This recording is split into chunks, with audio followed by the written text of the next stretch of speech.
शिक्षा अभियान को इसमें निशान आता है वो नहीं आ रहा यहाँ भाई सभी का वंदन अभिनंदन। मेरा सौभाग्य है कि आज पुनः एक बार प्रोफेसर ओमपाल सिंह निडर को हृदय से आभार व्यक्त करने और जोड़ने के लिए, उनका आदर करने के लिए उपस्थित हो पा रहा हूं। इसमें से उपस्थित सभी विद्वत जन किसी भी पहचान के मोहताज नहीं है और समय की सीमा को देखते हुए मैं सभी के प्रति अपना हृदय से आभार व्यक्त करता हूं। शिक्षा के इस अभियान में आप सभी लोगों का यह समर्थन और हृदय से जुड़ा हुआ जो एक कार्यक्रम चल रहा है, आपका अनवरत सहयोग मिला है, उसको जितने अधिक से अधिक शब्दों में कहा जाए वह कम है। आज एक बार पुनः Ompal Singh Nidar sir, doctor Jhunjhunwala, doctor Angad Dhariya sir जो एक गुरु और एक अभिभावक के समान इस कार्यक्रम का संरक्षण कर रहे हैं और मेरे से थोड़े उम्र में ज्यादा ही घुटनों में बल ज्यादा पड़ गया है, लेकिन सभी लोग मेरे से ही ज्यादा तेज दौड़ने के लिए कोशिश कर रहे हैं। आदरणीय रेखा बोरा जी हमारे साथ कदम से कदम मिलाकर इस मीट कार्यक्रम को सहयोग कर रही हैं। सबको मैं नमन वंदन अभिनंदन करता हूं। अब मैं निवेदन करता हूं रेखा बोरा जी से ये सभी लोगों का स्वागत करें और फिर ओमपाल सिंह निडर सर और अंगद धारिया सर कुछ सुनाएं, फिर हम लोग अपनी बात करें।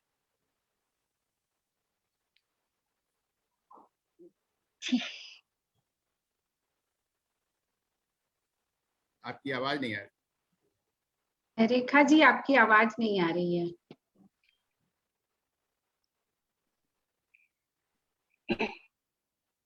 प्रोफेसर ओमपाल सिंह निडर जी का बहुत बहुत स्वागत।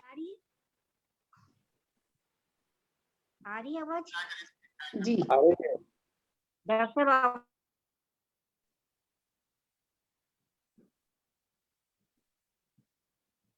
आवाज आ रही है? कट के आ रही है, थोड़ी दिक्कत है। आपने ऑफ कर लिया है रेखा जी, अब आपका ऑफ हो गया है माइक, आप ऑन करें, ऑफ हो गया है जी, माइक ऑफ है आपका, ऑन करें, अभी अभी ऑफ हो गया।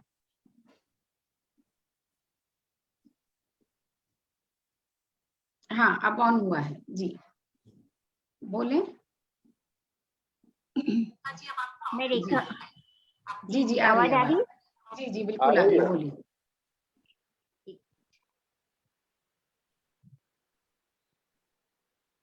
मैं रेखा बोरा लखनऊ से आप सबका प्रोफेसर डॉक्टर अंगद नमस्कार, गुरु प्रणाम, धारिया जी का, डॉक्टर इंदु झुनझुनवाला जी का इस पटल पर स्वागत करती हूँ। डॉक्टर अंगद धारिया जी आपका स्वागत है इस पटल पर। जी प्रणाम।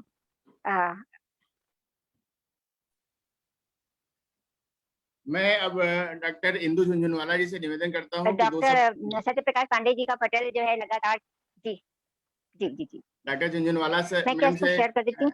निवेदन करता हूँ कि 2 शब्द कहें, उसके बाद कार्यक्रम की शुरुआत हो जाएगी। मैं ये जी बहुत बहुत धन्यवाद। सबसे पहले तो यहाँ पर आप सभी उपस्थित हैं, आप सभी का बहुत बहुत स्वागत है। डॉक्टर हमारे आज के जो विशेष मेहमान है प्रोफेसर ओमपाल सिंह निडर जी, आपका हार्दिक स्वागत और अभिनंदन है। डॉक्टर अंगद धारिया जी आपका बहुत बहुत स्वागत, और रेखा बोहरा जी आपका भी हार्दिक अभिनंदन और स्वागत आप सभी का। और सबसे ज्यादा अभिनंदन के पात्र हैं सत्य प्रकाश पांडे जी, धन्यवाद जी, जिन्होंने कि ये इस तरह का एक नया अभियान छेड़ा है आज इस कोरोना काल में, जबकि सब लोग इतने दुखी हैं और इतने परेशान हैं, वैसे किस तरह से आप अपने आप को स्थिर रख सकते हैं, व्यवस्थित रख सकते हैं, उसके लिए जिस तरह से ये ऑनलाइन कार्यक्रमों में जुटे हुए हैं वो सच में अपने आप में एक मिसाल है लोगों के लिए। और निश्चित ही इस तरह से आप जो लोगों को जो राह दिखा रहे हैं, और राह दिखाने से ज्यादा अच्छा है, ज्यादा अच्छा शब्द मैं ये कहूंगी कि आपने लोगों को एक भीड़ से, एक तकलीफ की भीड़ से निकालने का जो प्रयास किया है, कुछ समय के लिए जब सब कुछ भूल जाएं लोग और भूल करके साहित्य के करीब आ जाएं, धर्म के करीब आ जाएं, दर्शन के करीब आ जाएं, उसका जो आपका ये प्रयास है, इसके लिए आपका हार्दिक अभिनंदन और स्वागत। Thank you ma'am. अब मैं निवेदन करता हूँ निडर सर तो अभी हैं यहाँ पर, अंगद धारिया सर अभी नहीं है। मैं चाह रहा था कि उनसे पहले सुनकर तब फिर सर जी है, वो दिख भी है नहीं रहे जी, वो भी है सर, दिख नहीं रहे जी, यहाँ है, वो स्क्रीन भी पे है। नहीं दिख रहे हैं। नहीं अंगद जी नहीं है, अभी नहीं है वो। हाँ। अंगद धारिया जी अभी नहीं अभी है जी। मैं अभी जी, यहाँ वो थोड़ा नेट की समस्या है, इसलिए वो इस शायद निकल जा रहे हैं। इस वर्कशॉप में सभी जुड़े हुए सभी सदस्यों के प्रति मैं हृदय से आभार व्यक्त करता हूँ। महामना के नाम पर की गई इस कार्यशालाओं का जितना भी स्वागत समर्थन हमारे जितने भी कवि श्रेष्ठ साहित्यकार बंधु किए हैं, वे सभी मानस के महामना के मानस पुत्र हैं। जैसे मैं काशी हिंदू विश्वविद्यालय में विद्यार्थी के रूप में, एक वैज्ञानिक के रूप में कार्य कर रहा हूं, वैसे ही इस प्रोग्राम के साथ जुड़कर आप सभी जितने भी पिछले 10 दिन में या कहूं कि पिछले 1 साल से जितने साथी मिले हैं, वे सभी महामना के मानस पुत्र हैं मेरी नजरों में। और यह एक राष्ट्र सेवा का काम हम सब कर रहे हैं। राष्ट्र कवि को अपने बीच पाकर मैं धन्य हूं। आज इस समय प्रोफेसर ओमपाल सिंह निडर जिनको कि आपातकाल में राष्ट्र कवि के रूप में हम सभी ने सम्मानित किया है, आज इस पटल पर आकर एक बड़ी दृष्टि, एक बड़ा आयाम, एक बड़ी लकीर खींचने की कोशिश हम लोगों ने प्राप्त कर ली है। और यह साहस अगर मैं कर पा रहा हूं तो उसके पीछे हमारे पूर्ण अभिभावक प्रोफेसर डॉक्टर अंगद धारिया, निदेशक आगरा, जिन्होंने मुझे इस कार्य के लिए मुझे इस योग्य समझा कि इस पटल पर आदरणीय ओमपाल सिंह निडर लाइव आएंगे। इसका श्रेय पूरी तरह से डॉक्टर अंगद धारिया को जाता है। और उसके बाद टीम बनने के बाद पूरी तरह से हमारे साथ जुड़ी हमारी मीट मेंबर्स की सदस्य और सारे मीट मेंबर जितने भी हमसे टॉक में आ चुके हैं, चर्चा कर चुके हैं, वे सभी शिक्षा अभियान को अपना भाग मानते हैं। तो वे सभी लोग मानस पुत्र हैं महामना के। हम सभी लोग शिक्षा के इस अभियान को अपना जन समर्थन करते हैं। 5 मिनट, 2 मिनट, आधे घंटे जो भी हम लोग टॉक देते हैं वह सब शिक्षा अभियान का भाग है। मुझे गौरव है सर, मैं आपका स्वागत करता हूं और नमन करता हूं। आप अपनी वाणी से अब हम लोगों को कृतार्थ करिए। हम लोग कुछ सीखने के लिए यहाँ बैठे हैं। आप सर कुछ सुनाएं।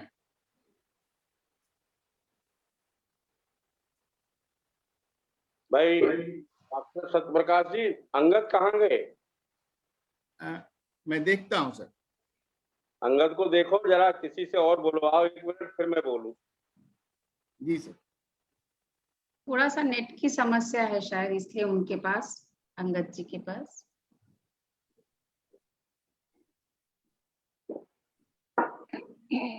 ये जरा 1 मिनट में देखते। आप बोलिए सर, लाइव चल रहा है, आप बोले सर कुछ। आज भाई डॉक्टर सत्यप्रकाश पांडे जी के इस पटल से जितने लोग जुड़े हैं और जितने लोग उनके तमाम साधनों पर सीधे जुड़िए इस कार्यक्रम को देख रहे हैं, मैं उन सबको हाथ जोड़ करके प्रणाम करता हूं। आपको भारत आपको खोज रहे हैं सर। और उन्होंने सर्व शिक्षा अभियान के इस कार्यक्रम में जिस महामानव का नाम लिया और चित्र दिखाया, वंदनीय, प्रातः स्मरणीय माँ सरस्वती के एकदम सच्चे मानस पुत्र पंडित मदन मोहन, महामना मदन मोहन मालवीय, भारत रत्न स्वयं उन्हें मिला और स्वयं सम्मानित हुआ। पंडित जी शिक्षा के क्षेत्र के वो नक्षत्र हैं, बल्कि वो सूर्य हैं जिनके प्रकाश में करोड़ों करोड़ों देशवासी और करोड़ों करोड़ों इस दुनिया के लोग प्रकाशित हुए हैं, हो रहे हैं और आगे होंगे। मैं अपने बनारस हिंदू यूनिवर्सिटी के बारे में बहुत ज्यादा तो नहीं जानता, लेकिन मैंने उसको देखा है। जब मैं कवि सम्मेलन में गया था BHU में और उसके बाद भी एक बार गया था, तो पूरे दिन में मैं घूम नहीं पाया था। और मैंने फिर ये सवाल पूछा था अपने पथ प्रदर्शक से कि हमारा ये विश्वविद्यालय इस समय कितने क्षेत्रफल में है, तो लगभग 14 वर्ग मील में फैला हुआ था। और आजकल इसका एक परिसर, जब हम मिर्जापुर से आगे चलते हैं सोनभद्र की तरफ, तो इधर से जब जाते हैं तो बाईं ओर को एक बहुत बड़ा परिसर है, उसका माप भी मैं समझता हूँ कई किलोमीटर में। तो विश्व प्रसिद्ध संस्था जहाँ प्रवेश लेना ही अपने आप में गौरव की बात है। और मुझे अच्छी तरह मालूम है, मेरे बहुत पुराने लोगों की मैं बात नहीं कर रहा, लेकिन भाई महेश शर्मा, गोविंदाचार्य जी और हमारे महावीर प्रसाद तारा, जो हमारे विद्यार्थी परिषद के साथी थे, ये सब लोग इसी विश्वविद्यालय में उस समय अध्ययनरत थे। और जिस दिन कवि सम्मेलन था उसी दिन जेल से छूटकर आए थे, क्योंकि आपातकाल था। जो बेईमान आजकल लोकतंत्र की बात कर रहे हैं, मैं तो उन शब्दों का प्रयोग भी करना नहीं चाहता उनके बारे में जो समाज के बहिष्कृत शब्द हैं, क्योंकि वो शब्द भी शर्मिंदा हो जाएंगे। मतलब मैं इतना कहना चाहता हूँ दोस्तों, इस देश में कि एक पंडित महामना मदन मोहन मालवीय जी थे, जो दल से जुड़े जरूर थे, लेकिन मानव कल्याण के लिए दल की सीमाएं बहुत छोटी थी। और इतना बड़ा संस्थान, और यही नहीं, मैंने जो थोड़ा सा अध्ययन किया है, तो अगर महामना मदन मोहन मालवीय नहीं होते तो अलीगढ़ मुस्लिम विश्वविद्यालय भी पूर्ण रूप धारण नहीं करता। जब सर सैयद अहमद खां को थोड़ी कठिनाई आई धन एकत्रित करने में, तो उन्होंने पंडित जी की सहायता ली, और पंडित जी ने बड़े उदार मन से उनकी सहायता की। और हमारे देश के सबसे पुराने स्वतंत्रता सेनानी राजा महेंद्र प्रताप सिंह, जो हमारे उस जमाने के अलीगढ़ जिले में और आज के हाथरस जिले में मुरसान के राजा, जिन्होंने पूरे मुस्लिम विश्वविद्यालय को, परिसर को जमीन अपनी दे दी। समझिए आज भी राजा साहब के नाम से वो जमीन है, उसका मालिक इनमें से कोई नहीं है। अब इतना बड़ा शिक्षा का पुरोधा, जरा सोचिए कितना बड़ा वरदान रहा होगा माँ सरस्वती का। ऐसे महामना मदन मोहन मालवीय जी के श्री चरणों में अनगिनत बार हृदय से नमन करता हूँ, चरण बंदन करता हूँ, उनका अभिनंदन करता हूँ। और इसमें दो राय नहीं सत्य प्रकाश जी, मैंने इस दूसरी लहर में जो कुछ घटनाएं घटी, हालांकि मैं इसमें दूसरी लहर को आम जनता को दोषी मानता हूं। अगर आम आदमी ने, हमारे देश के सामान्य व्यक्ति ने केवल अपनी नाक ढकली होती, और पुरानी परंपराओं के हिसाब से पंडित जी तो पीली मिट्टी से अपने हाथ साफ करते थे, बहुत से लोग नहीं जानते होंगे। पंडित जी गंगा जल का आचमन करते थे। अब लोगों ने हमसे पूछा कि साहब वो तो इंग्लैंड गए, वहां गए, फलाना। आप कल्पना नहीं करेंगे कि वो कलशों में गंगा जल साथ ले जाते थे, और उतने दिन की यात्रा पर जाते थे जितने दिन उनका गंगा जल चलता था। और पीली मिट्टी अपनी माँ भारती की पग धूल हाथ ले जाते थे बांध करके, और वो शुद्ध मिट्टी से ही हाथों को साफ करते थे, क्योंकि मिट्टी में, राख में और गोबर में वो गुण है जो सैनिटाइजर में भी नहीं है। ये लोग कल्पना नहीं करेंगे। गाय के गोबर से जो घर लीप दिया जाता है, उसमें 8-10 दिन तक तो मच्छर ही नहीं होते, और गाय के गोबर से बने उपले को अगर जला देते हैं तो मच्छर दूर दूर तक भाग जाते हैं। आप समझिए बकरी जहां बंधती है, और बकरी वहां महीने भर बांध करके उसे हटा दो तो सालों बदबू आती है, और गाय को वहां बांध दो 1 महीने, और 1 महीने बाद उसे हटा दो तो सालों खुशबू आती है। जो लोग, मैं ये नहीं कह रहा कि अन्य जितनी पैथियां हैं, अन्य जितनी क्रियाएं हैं स्वास्थ्य की, वो सब बेकार है। सबका अपना महत्व है, अपने क्षेत्र हैं, उनका भी अभिनंदन किया जाना चाहिए।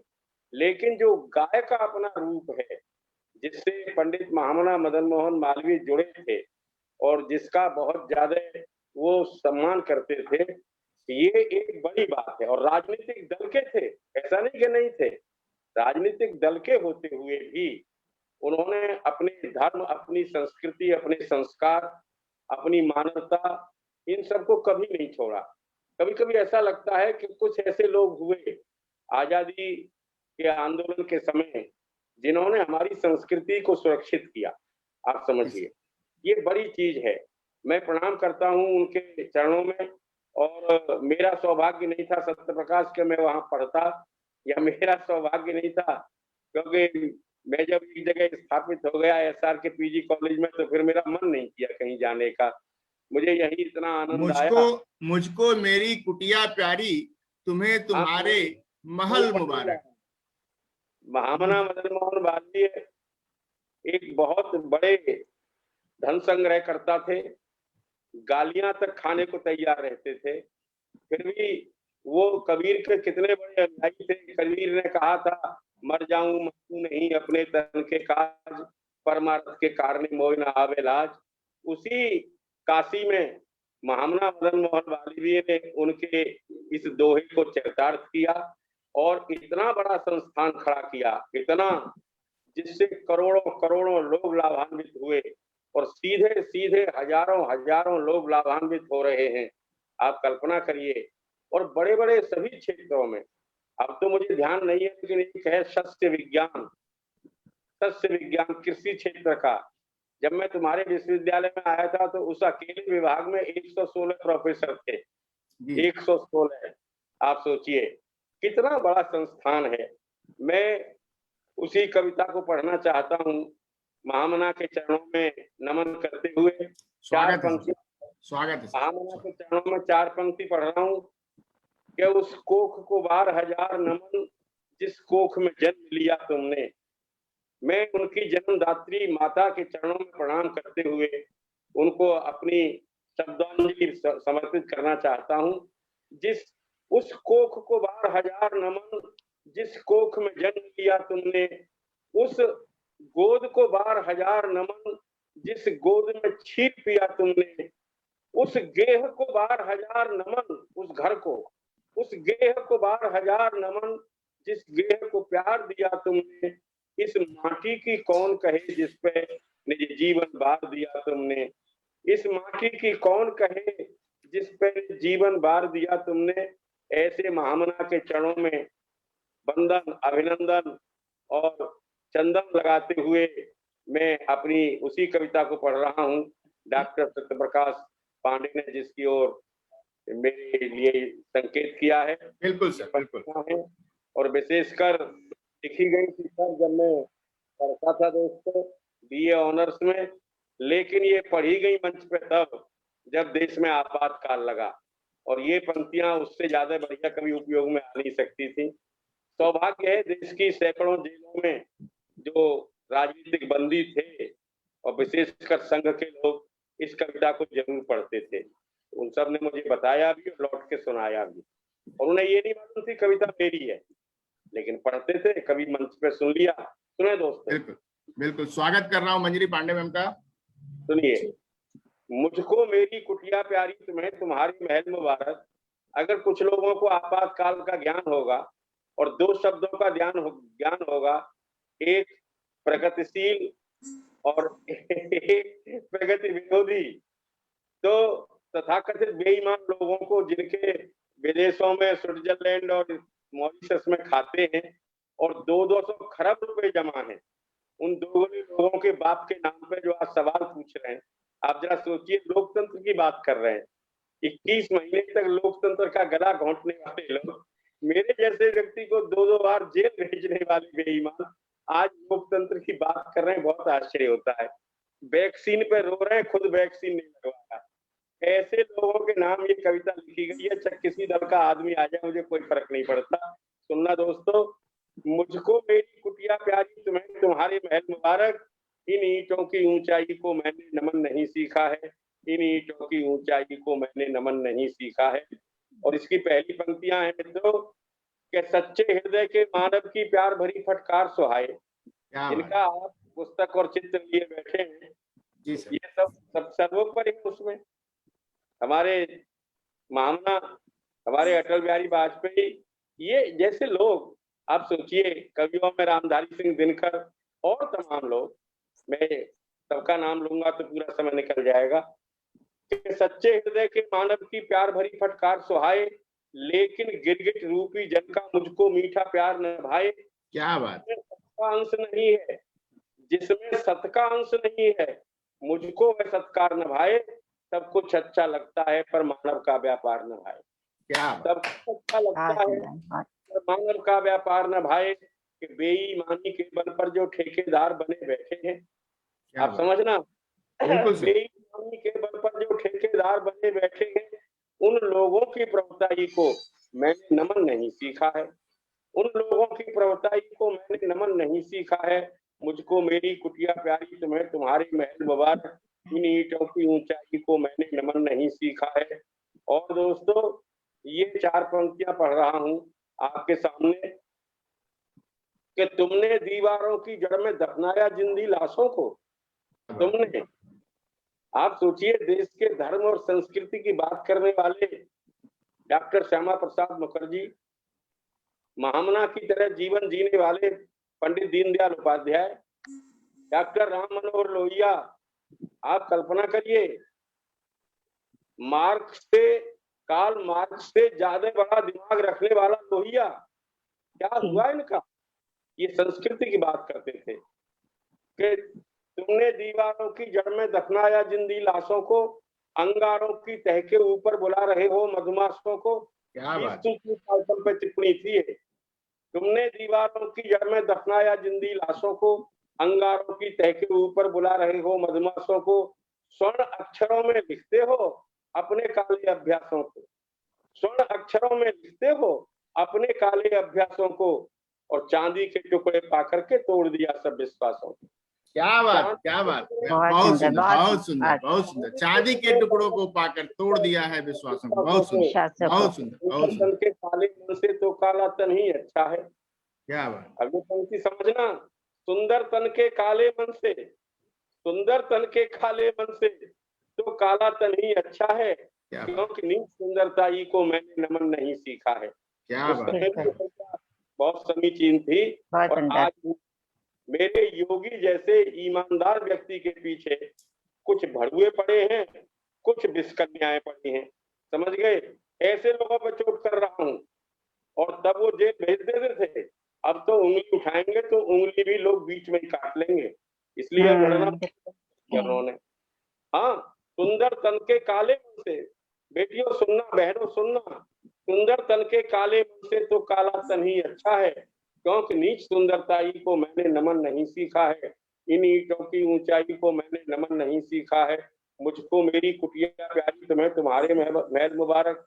और एक छोटी सी बात और लिख गई इसमें, बिल्कुल सर, तो दोस्तों, कि अपने सुख की खातिर नन्ही मुस्कानों को लूट रहे हो, अपने सुख की खातिर नन्ही मुस्कानों को लूट रहे हो, बनते हो सच्चे साथी पर एहसानों को लूट रहे हो। क्या बुला बुलाकर अटारियों में, यही तो करते थे उनके। अब मैं इशारा कर दूंगा, सत्ता दल में भी कुछ लोग रूठ जाएंगे, हालांकि कोई मुझे फर्क नहीं पड़ता, क्योंकि चोर चोरी होता है, उसके लोग सुधर जाए, अच्छी बात है। कि अपने सुख की खातिर नन्ही मुस्कानों को लूट रहे हो, बनते हो सच्चे साथी पर एहसानों को लूट रहे हो, बुला बुलाकर अटारियों में ईमानों को लूट रहे हो, बहका करके भोले भाले इंसानों को लूट रहे हो, बहका करके भोले भाले इंसानों को लूट रहे हो। ये 2 पंक्तियां सुनना खास, कि यह तो सच है, इतने पर भी लोग तुम्हें अच्छा कहते हैं। दुर्भाग्य देखना दोस्तों, दुर्भाग्य देखना, एक ऐसा प्रांत है कि जहां हर आदमी कटमनी और पिटाई से परेशान है, फिर भी वोट उसी को दे दिया। अब ऐसे लोगों के लिए क्या संवेदनाएं करें? हम ऐसे लोगों के प्रति संवेदनशील नहीं है, हम तो बहुत कट्टर हैं।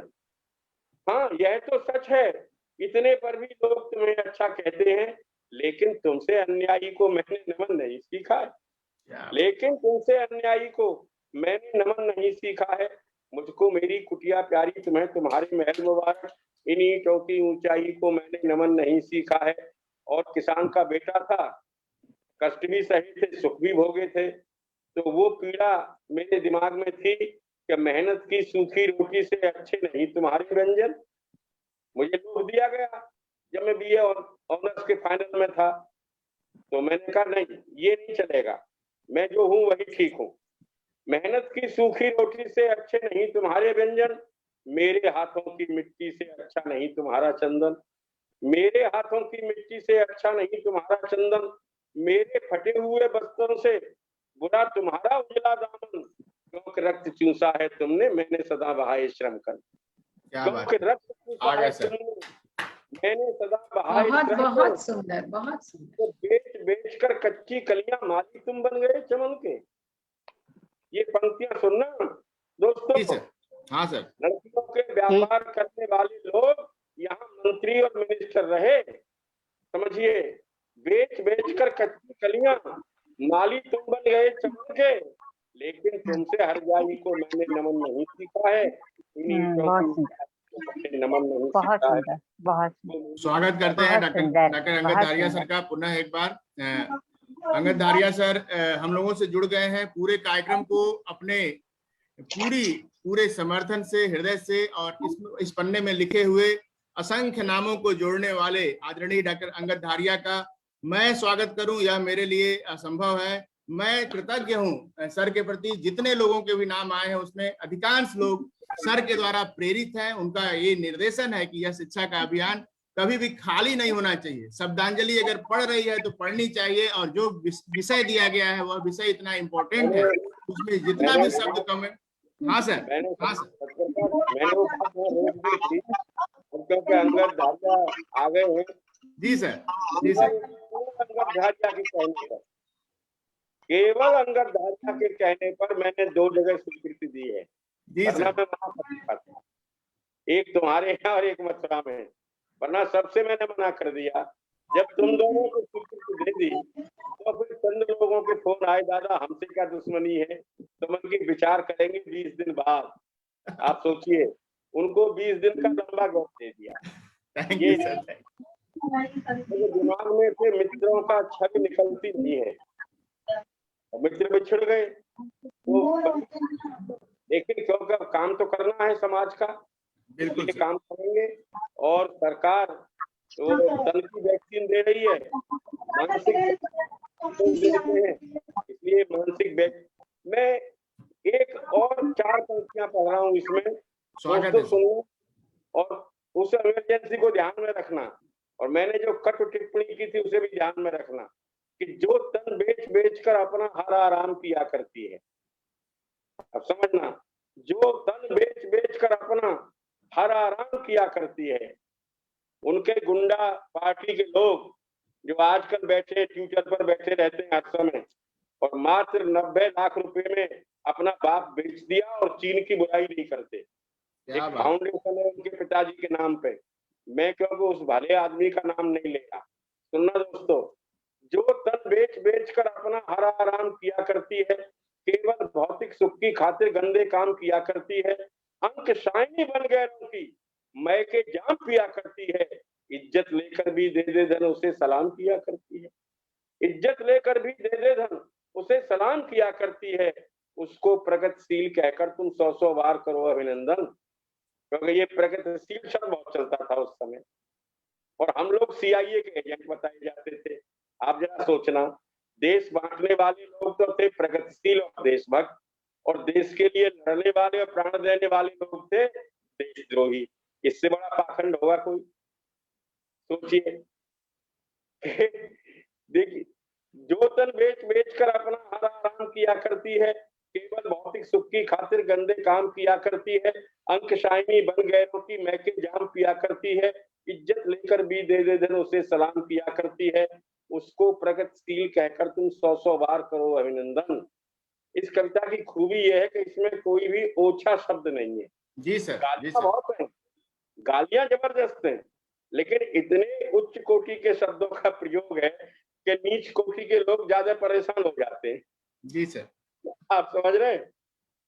उसको प्रगतिशील कहकर तुम 100 बार करो अभिनंदन, किंतु बेहया अंगड़ाई को क्या मैंने नमन नहीं सीखा है। नहीं किंतु सीखा? बेहया अंगड़ाई को मैंने नमन नहीं सीखा है, इन ईंटों की ऊंचाई को मैंने नमन नहीं सीखा है। और दोस्तों, जब ये कविता लिखी गई थी तो मैं मुश्किल से 17 17 साल का था, लेकिन ये जब पढ़ी गई तो मैं 21 साल का था, और मैं उस समय ये लिख सकता था जो मैंने इस कविता में लिखा है कि उन आंखों से अंधा अच्छा जिन आंखों में नीर नहीं है। नीर का मतलब केवल पानी नहीं, लिहाज, शर्म, लिहाज, बिल्कुल। हाँ, उन आंखों से अंधा अच्छा जिन आंखों में नीर नहीं है, जो हया शर्म ना हो, लिहाज ना हो। क्या मतलब है?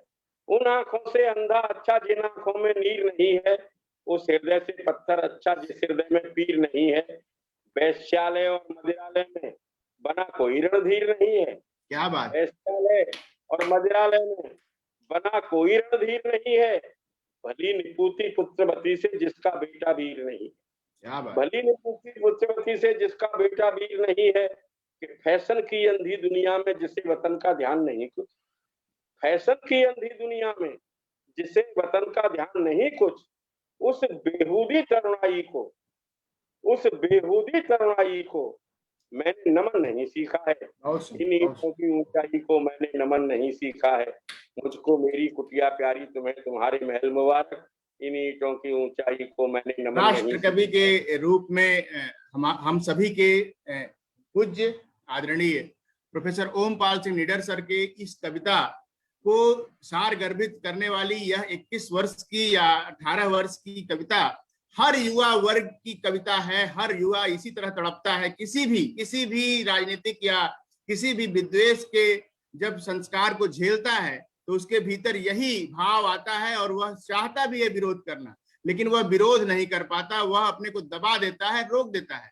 ऐसे ही संस्कारित शब्दों के साथ आपकी अपनी बात को बल देने के लिए डॉक्टर सत्या होपटाक, कवि के साथ कॉफी और यह मीट कार्यक्रम आप सभी लोगों का अभिनंदन करता है, वंदन करता है। आपके पास अगर शब्द है और संस्कारित शब्द के तरीके से आप चाहते हैं समाज की सेवा करना और अपने विचारों के माध्यम से कुछ मैसेज देना चाहते हैं, तो अपनी बात डॉक्टर सत्या के साथ, डॉक्टर सत्या होपटाक के साथ, कवि के साथ कॉफी के साथ, या अपने फेसबुक पटल को अपनी फेसबुक की किताब बनाने का अभियान बनाइए। 2 मिनट ही आइए, लाइव आइए और अपना जन समर्थन बनाइए शिक्षा के लिए और इन विचारों के लिए। मैं नमन करता हूं सर इस कविता को। मैं आभारी हूं कि आपकी यह पूरी कविता हम लोग सुनने को मिली, नेट भी साथ दे दिया। बहुत बहुत धन्यवाद सर।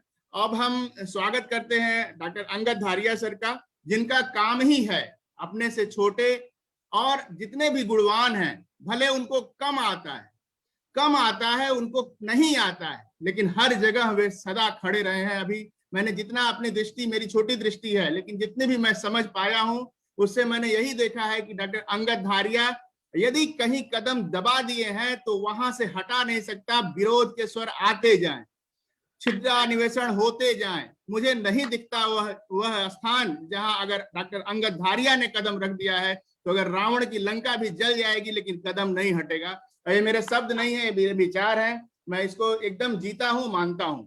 मैं नमन करता हूं सर। मैं कुछ गीत सुनना चाहता हूं, जिसके पहले की आदरणीय मंजरी पांडे जी भी आ गई हैं और हिंदू झुंझुनवाला जी हैं और रेखा बोरा जी। आप जो सुनाएंगे सर सब लोग बहुत मन से सुनना चाहेंगे। माइक ऑन कर ले सर। माइक ऑन नहीं है, माइक ऑन नहीं, म्यूट है। मेरी आवाज आ रही है? अब आ गई सर, अब आ गई सर, बढ़िया आ रही है। मैं सभी को प्रणाम करते हुए अपने आचरण से स्वयं शुद्ध हो जाइए। अपने आचरण से स्वयं शुद्ध हो जाइए। छोटी छोटी बात पर न कुद्ध हो जाइए। आओ सब चलें पंचशील नीति पर। क्या आओ सब चलें पंचशील नीति पर। आज अपने आप में सब बुद्ध हो जाइए। आज सब अपने आप में बुद्ध हो जाइए। और देखिए, मैं प्रणाम करता हूँ, नमन करता हूँ। जो सामने मुझे भगवान महात्मा गौतम बुद्ध की तस्वीर जो दिखा रहे हैं आप, निश्चय रूप से उस सिद्धांतों को बातचीत कर रहे हैं। तो मैं सर्वप्रथम स्वागत करना चाहता हूँ गुरुदेव मेरे संरक्षक, एक शिक्षाविद, एक कुशल राजनीतिक, और मैं राजनीति की बात करूं तो अगर मैं इसे इन शब्दों में कहूं कि सच में गौतम बुद्ध के भावों के अनुसार राजनीति करने वाले व्यक्तित्व प्रोफेसर डॉक्टर ओमपाल सिंह निडर, जिनको सहज भाव, सहज व्यक्तित्व, सौम्य सरलता, जिनके चारों ओर पर्दी बना करके जीती हो, मैं समझता हूं, उनको प्रणाम करता हूं। जैसा कि उन्होंने कहा कि मेरे निवेदन को स्वीकार करते हैं, मैं तो, मेरे पास कोई शब्द नहीं है।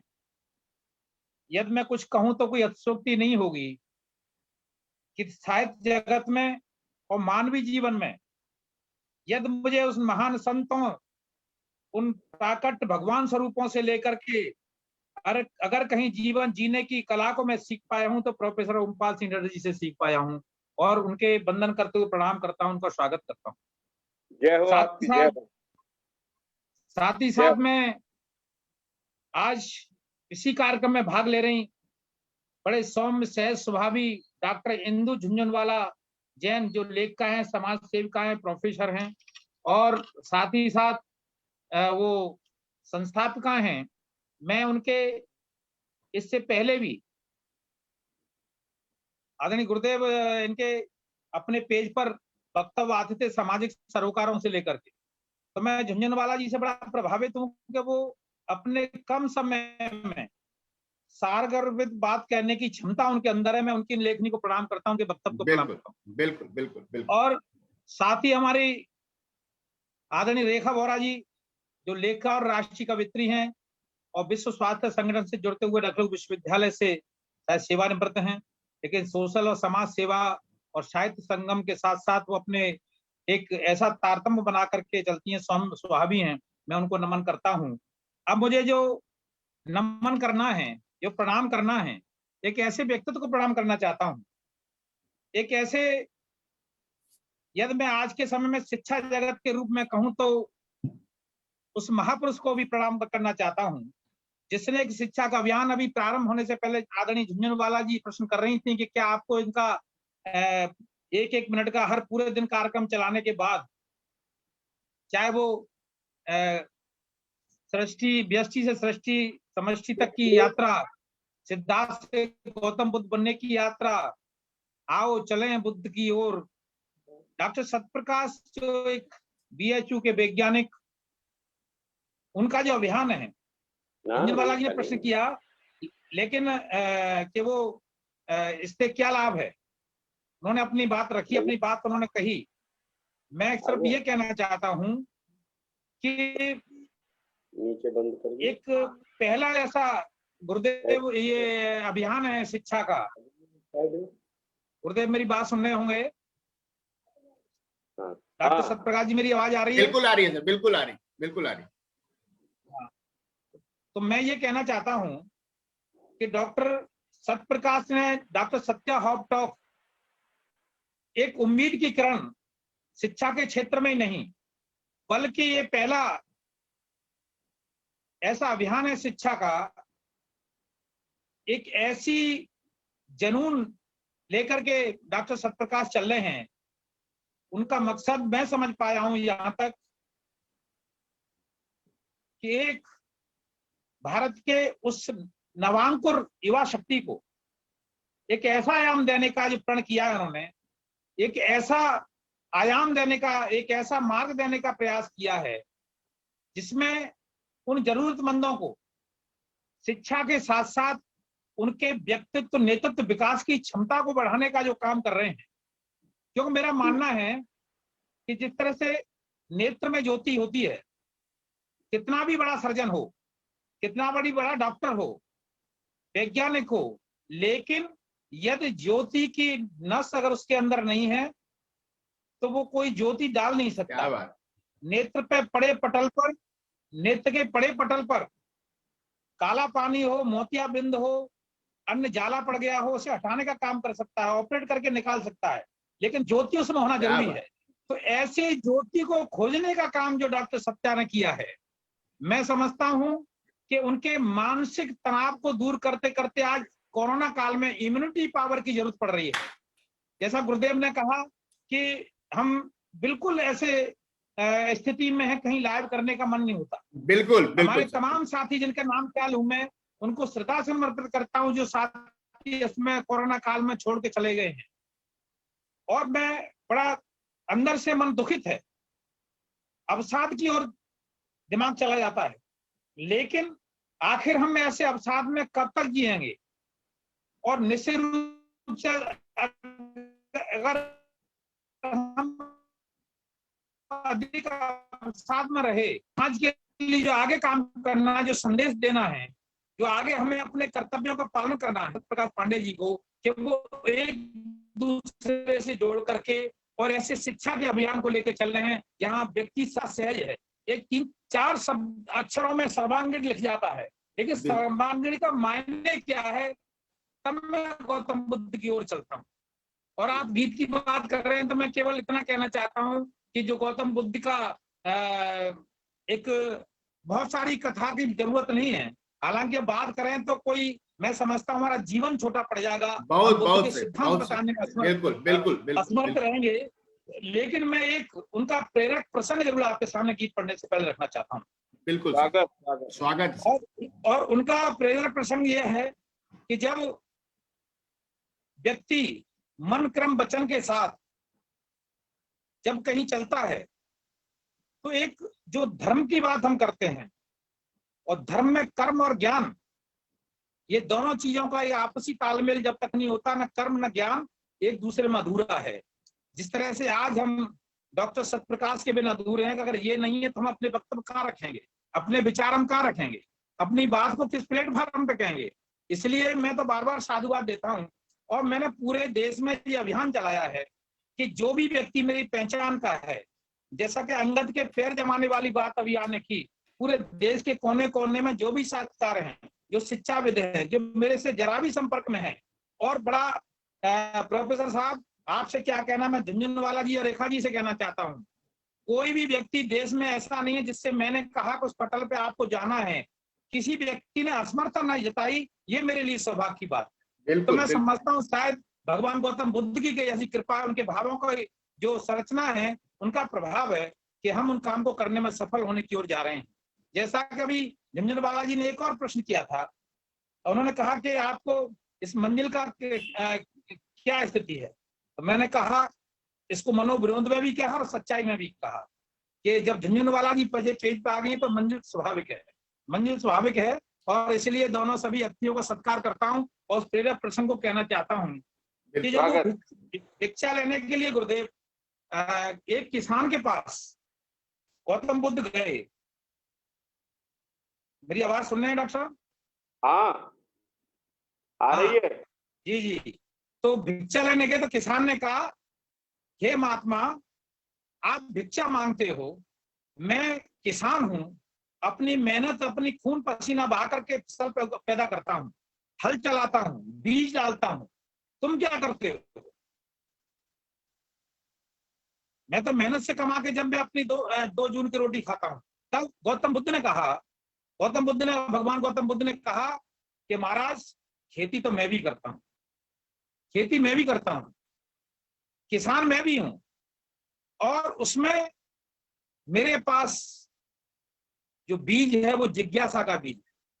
वाह वाह। मेरे पास जो बीज है वो जिज्ञासा का बीज है, और मेरे पास जो श्रद्धा भाव का बीज है, जिज्ञासा का बैल है, और प्रजा रूपी जोत और हल है, और पाप धीरता का दंड है, विचार रूपी मेरे पास रस्सियां हैं, विचार रूपी मेरे पास रस्सी है, स्मृति और जागरूकता रूपी हल और हल की फाल है।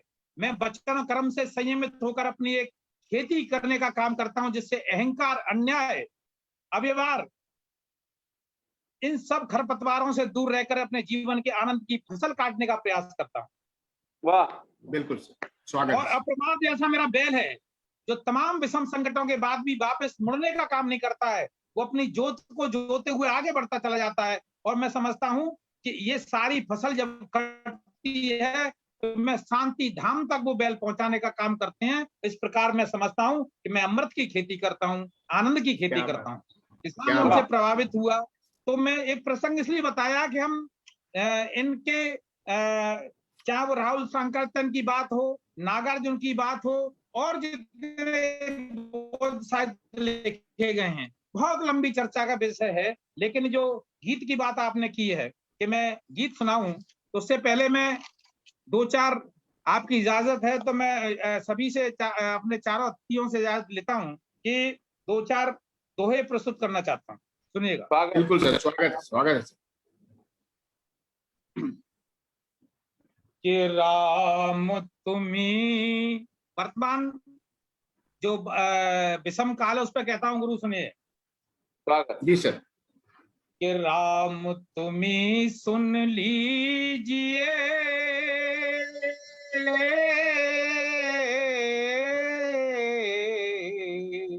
जन जन है अब कोद, जन्म में फिर से ये। म्यूट हो गया, म्यूट हो गया, म्यूट हो गया, म्यूट हो गया, म्यूट हो गया। आ जाएगा, आ जाएगा। ये धरा कोई तथागत बोध, कि छल प्रपंच पाखंड से सदा रहे हम दूर, शत्रु हृदय को जीत लें। क्या बात, क्या बात, क्या बात। धर्म का सूर वही धर्म का सूर, कि जन्म मरण के रूप को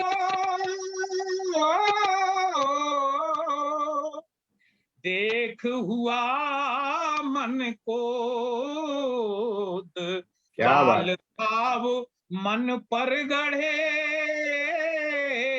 हुए वहीं फिर बोध, हुए वहीं फिर बोध। और पंचशील व्यवहार से आत्मसात मन कीन, सत्य अहिंसा ना चले तो मौसम को दी। क्या बात, क्या बात। तो जय हो। मौसम को दीन। और एक बात और रखता हूं कि कर्मशील हो भावना, और तन से हो सोध, समझो अपने साथ हैं अपने भगवन बोध। क्या बात। तो अपने साथ हैं। और मैं अब गीत, यदि समय है तो गुरु गीत पढ़ना है कि नहीं पढ़ना है? बिल्कुल पढ़ना है, पढ़ना है, पढ़ना है। एक गीत तो पढ़ना है, एक गीत तो पढ़ना है। अच्छा, तो मैं चाहता हूं कि आप उस गीत को बहुत पसंद करते हैं। क्या वही गीत पढ़ना है कि कुछ और गीत पढ़ना है? कौन सा गीत पढ़ना बताइए आप? मेरी तो रुचि वही रहती है, क्योंकि उसमें एक मैसेज रहता है। और लेकिन समय का अभाव है, इसलिए मैं चाहूंगा कि दूसरा भी अगर आप चुने हो सर तो उसको भी आप करें। नहीं तो मैं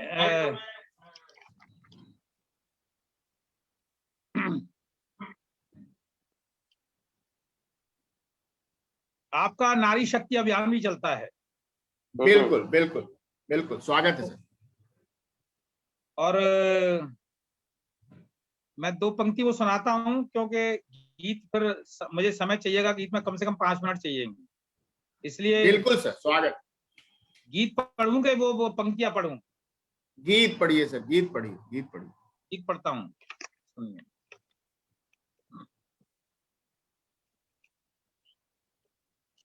सॉरी,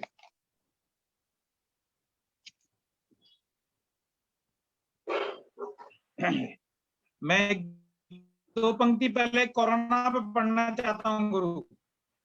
स्वागत, स्वागत। हाँ गुरुदेव, आवाज आ रही है? हाँ आ रही है, बढ़िया। कि घबराओ ना साथी, संकट सब कट जाना है। क्या बात है, सभी अपने अपने जय कर्तव्य कर रहे हैं। जय हो जय हो जय हो, आ रहा है।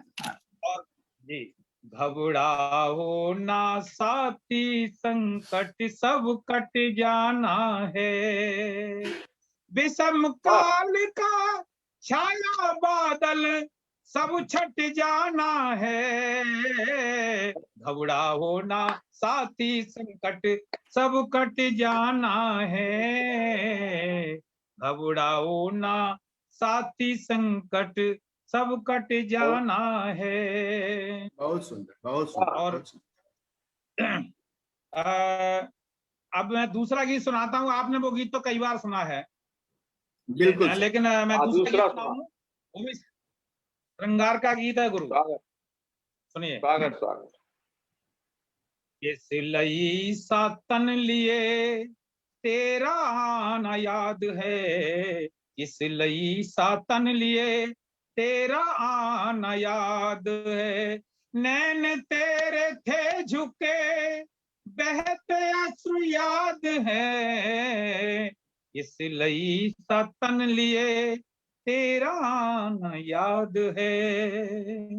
क्या बात। और पहला बंद रखता हूं कि मैं बिरह में तप रहा, मैं बिरह में तप रहा, तुमको क्यों बिलाप दूं। लोक पंथ जान लिया, बयान क्यों खिलाफ दूं। लोक पंथ जान लिया, बयान क्यों खिलाफ दूं। और व्यापती है तंगता, किंतु मैं क्या मैसेज मिलाप है, दूं। क्या बात, क्या बात। ढप दो हाथ से राग में अलाप दूं, थाप ढप दो हाथ से राग में अलाप दूं। और ये झुंझुनवाला जी और आदरणीय रेखा जी सुन रही है कि नहीं सुन रही है? उनकी तस्वीर नहीं दिखाई दे रही है मुझे। हाँ, बिल्कुल सुन रही हैं और बहुत ध्यान से सुन रही हैं। मंजरी पांडे सर में भी सुन रही हैं। बिल्कुल आप सुन रहे हैं, आपको बिल्कुल सुन रहे हैं जी। हाँ, नहीं मुझे लग रहा है कि आप बेंगलोर चली गई वापस क्या?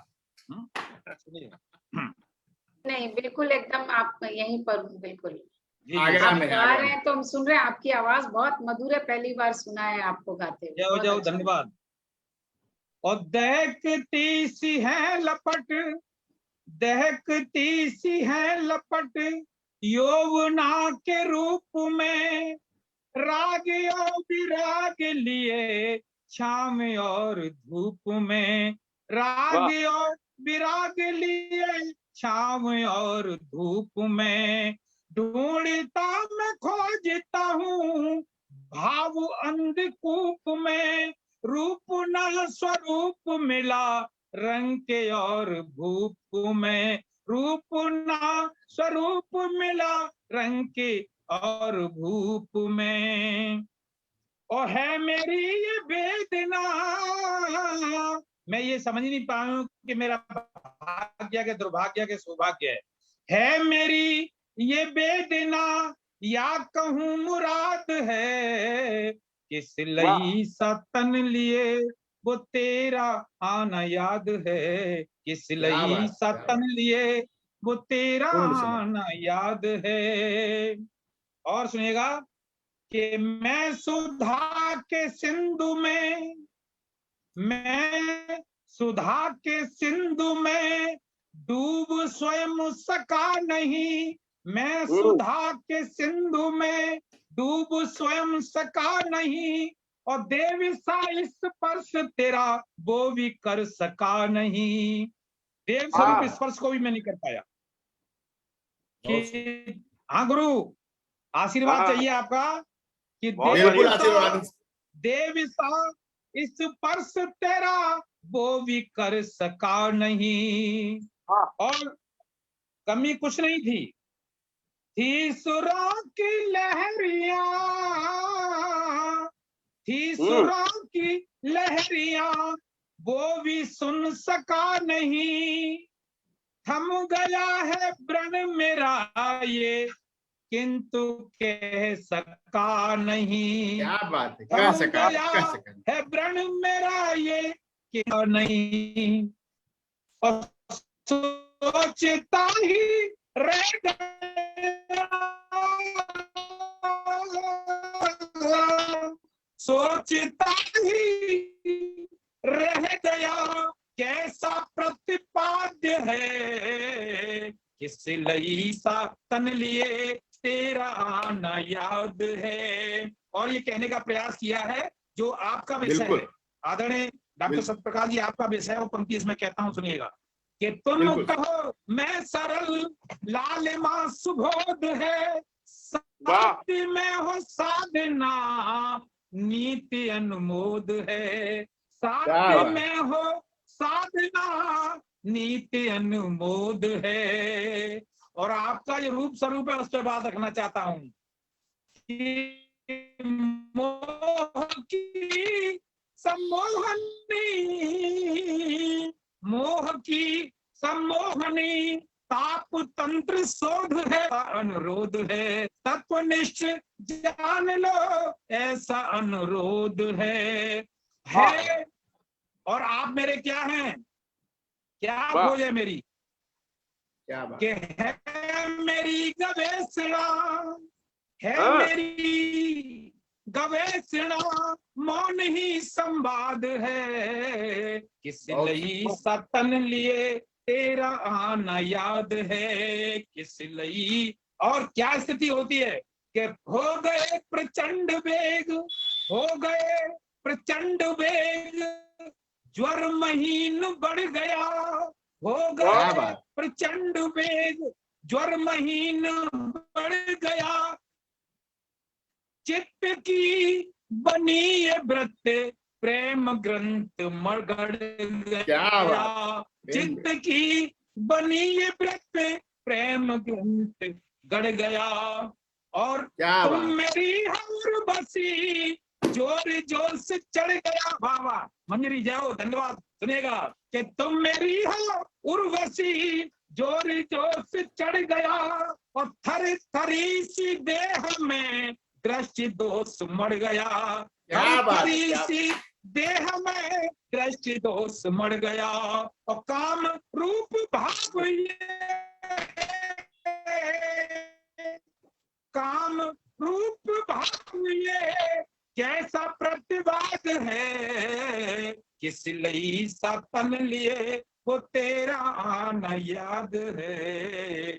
और प्रेम पंथ की जब बात होती है तब मैं बात लिखता हूँ, और ये अंतिम पंक्ति पढ़ता हूँ, सुनिएगा क्या बात है कि प्रेम पंथ का कोई, आपसे सिलेबस की बार की बात लिख रहा हूँ, सुनिएगा कि प्रेम पंथ का कोई विधि विधान है नहीं, प्रेम पंथ का कोई विधि विधान है नहीं, पावनी। और देखिए सत्यप्रकाश जी डॉक्टर साहब, मेरी इस पंक्ति को सुन के मेरी पत्नी मुस्कुरा रही है बैठी बैठी, कोई भी मुस्कुराएगा सर, कोई भी सामने मुस्कुरा रही है ना, वो कह रही है कि आपका विधान तो वैसे कुछ नहीं है, मैं तो बिना विधान के ही हूँ। सुनिएगा, हाँ सर सुनिए कि हाँ, प्रेम पंथ का कोई विधि विधान है नहीं, और पावनी से भाव का संविधान है नहीं। क्या बात, इस पावन भाव का कोई अनुच्छेद नहीं है, कोई धारा नहीं है, कोई अनुच्छेद कुछ, बिल्कुल बिल्कुल स्वागत। और ये आगे आने वाले आपने जो घोषणा की है कि आप कबीर का भी सप्ताह मनाने जा रहे हैं, कबीर संत, बिल्कुल बिल्कुल बिल्कुल बिल्कुल सर, बिल्कुल स्वागत। ढाई आकर प्रेम का पढ़े सब पंडित हुए, तो सुनिए कि पावनी भाव का संविधान है नहीं, तब क्या होता है कि मन हुआ है आपसी रंग और बिरंग सा, मन हुआ है आपसी रंग और बिरंग सा, और मस्त हो मलंग आज तन हुआ तरंग सा, मस्त हो मलंग आज तन हुआ तरंग सा। और नेह बंद जब बंधे छाया उन्माद है, किस लई सा तन लिए तेरा न याद है, नैन तेरे दे झुके बैठे अश्रु याद है। नमन है, नमन है, नमन। नमो बुद्धाय। मैं हृदय से आभार व्यक्त करता हूँ इस कविता का, इस शब्द का, ये भाव का।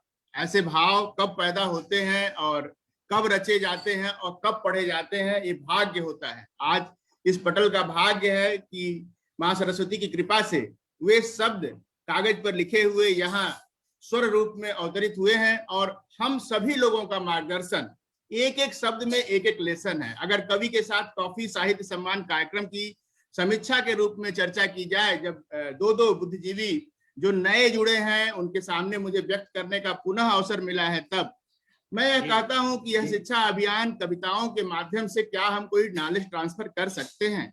क्या कोई हम जो मैसेज हमारा कवि, हमारा साहित्य समाज का धनी व्यक्तित्व, क्या कोई भी मैसेज लिखता है तो वह बताना चाहता है समाज को, क्या वह ट्रांसफर होता है? यदि वह ट्रांसफर हो और उसके लिए हम इसी को एक शिक्षा अभियान का भी अंग बनाएं कि हमारी कविताओं के माध्यम से एक लेसन जाए, तो हमें बार बार जैसे कोलगेट मंजन बेचना पड़ता है, जैसे पेन बेचनी पड़ती है, वैसे अपनी कविताओं को भी बार बार सुनाना पड़ेगा और समाज के सामने प्रस्तुत होना पड़ेगा, कहना पड़ेगा कि नहीं, ये मेरी बात का यह मतलब था, अभी तुम इस बात को नहीं समझे, अभी तुम इस बात को नहीं समझे। और इसी भाव से ये साहित्य सम्मान कार्यक्रम और आप सभी लोगों को हृदय से जोड़ने का यह पटल बार बार प्रयास करता है। डॉक्टर सत्या होपकार, इतने सारे लोगों को सुनने के बाद एक विद्यार्थी सत्यप्रकाश भी कुछ लिखता है, कुछ सोचता है। बिल्कुल, तब से अगर श्रेष्ठ श्रोता का उदाहरण किसी को मिलेगा, जो सबको बुलाकर सुनता है और सबको चाहता है कि कौन बोल लेगा, हमारे पटल पर आकर बोल दो भैया, 2 मिनट बोल दो, 5 मिनट बोल दो, आधी जबान बोल दो, तो वह निश्चित रूप से ज्ञान पिपासु होगा और उसको इच्छा होगी कि हम सुन लें आपको। अब टेक्नोलॉजी का जमाना है, अगर घर बैठे कोई बोल सकता है और हम घर बैठे सुन सकते हैं, तो उसमें क्यों अकिंचिंता, क्यों इतना किया जाए? लेकिन फिर भी तनाव है, असंभव काम को भी संभव करने के लिए हम बल पाते हैं, जुड़े रहते हैं। लोग कहते हैं कि इतना समय कैसे? तब मैंने कोविड-19 के उस बेड पर जो मैंने कविता लिखी, और जब मेरे मन में भाव आया कि राम जी के कार्यक्रम को मैंने कहा है और लोग कर रहे हैं मीट सदस्य, और आदरणीय डॉक्टर झुनझुनवाला जी को जब बेड से उठकर आया और निवेदन किया, वो उपस्थित हुई मेरी रचना को जो राम गढ़े के लिए मैंने कही थी, तो निश्चित रूप से मेरा भाग्य था कि आदरणीय ने उसको अपने शब्द से आशीर्वाद दिया।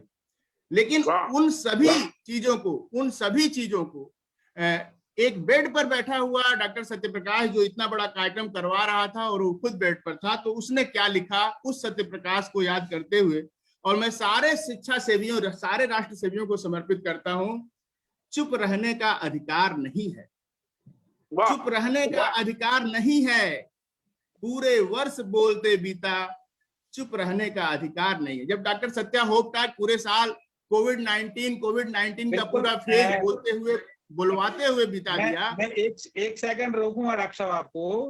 बिल्कुल, स्वागत है। जो आपका मैं समझता हूँ लगभग 9-10 महीने से ये अभियान चल रहा है। बिल्कुल, 1 साल हो गया। इस अभियान में मैं समझता हूँ जिस तरह से जनूनी रूप लेकर के इस काम को कर रहे हैं, और आज जो कोरोना काल में जो ऑक्सीजन वाली बात आई, पीपल की पेड़ बात आई, तो मैं आपको वहां पाता हूँ, मैं उस जगह आपको पाने का प्रयास करता हूँ। मैं बीच में आपकी बात को थोड़ा रोका है, मैंने इसलिए रोका है कि आपके जो भाव है, मुझे लगता है क्या एक जिस तरह से बौद्ध का एक रहस्यमयी खोज का जो तरीका है, मैंने जो गीत में एक पंक्ति अपने में अभी पढ़ी थी कि है मेरी गवेषणा, तुम मेरी एक ऐसी खोज हो जो मौन रह के भी संवाद करता है, जो मौन रहकर भी संवाद करता है, और मौन रह के संवाद करना पूरी दृष्टि में एक ऐसी दृष्टि है जो न देखते हुए भी संसार को देख लेता है। और आपने पूरे भारत को देख लिया, विश्व को भी देख लिया है कि अपने बनारस में बैठे बैठे पूरे विश्व के शिक्षाविद साहित्यकारों को इस पटल पर बुलाने का काम किया है। तो सबसे ज्यादा तो आप ही बोलते हैं, इसलिए क्यों वो आपके रूप में बोल रहे हैं, आपके पटल पर बोलने का मतलब आप बोल रहे हैं। और देखिए, मुझे याद आता है कि मेरी जूनियर क्लास में कविता लिखी, उस पंक्ति से आपका सम्मान करना चाहता हूं कि वो पंक्ति मैंने जूनियर क्लास में लिखी अपनी, वहां पर्यावरण का सब्जेक्ट दिया गया। जब मुझे कोई ज्ञान भार नहीं था कविता का, 6वीं 7वीं क्लास का स्टूडेंट था, उस समय मैंने वो कविता लिखी और उस पर लिखा, मुझे पता नहीं क्या लिख पाता था मैं, लेकिन मुझे उसमें प्रथम स्थान मिला। मुझे 4 फूटी फूटी पंक्तियों पर प्रथम स्थान दिया गया। वो प्रथम स्थान मैं आपको देना चाहता हूँ और आपका स्वरूप को किस्मत डालना चाहता हूँ। सुनिएगा कि मेरा विशाल अस्तित्व, मेरी कविता थी, मैं पीपल का पेड़ हूँ, मैं पीपल का पेड़ हूँ। मेरा विशाल अस्तित्व किसी काम आया है या भ्रम में मुझे बनाया है। कोई आया, किसी ने कहा कि यहाँ देवताओं का निवास है। कोई आया, किसी ने कहा यहाँ देवताओं का निवास है। कोई आया, कह गया कि यहाँ तो भूतों का वास है। कोई आया, किसी ने कहा यहाँ तो भूतों का वास है।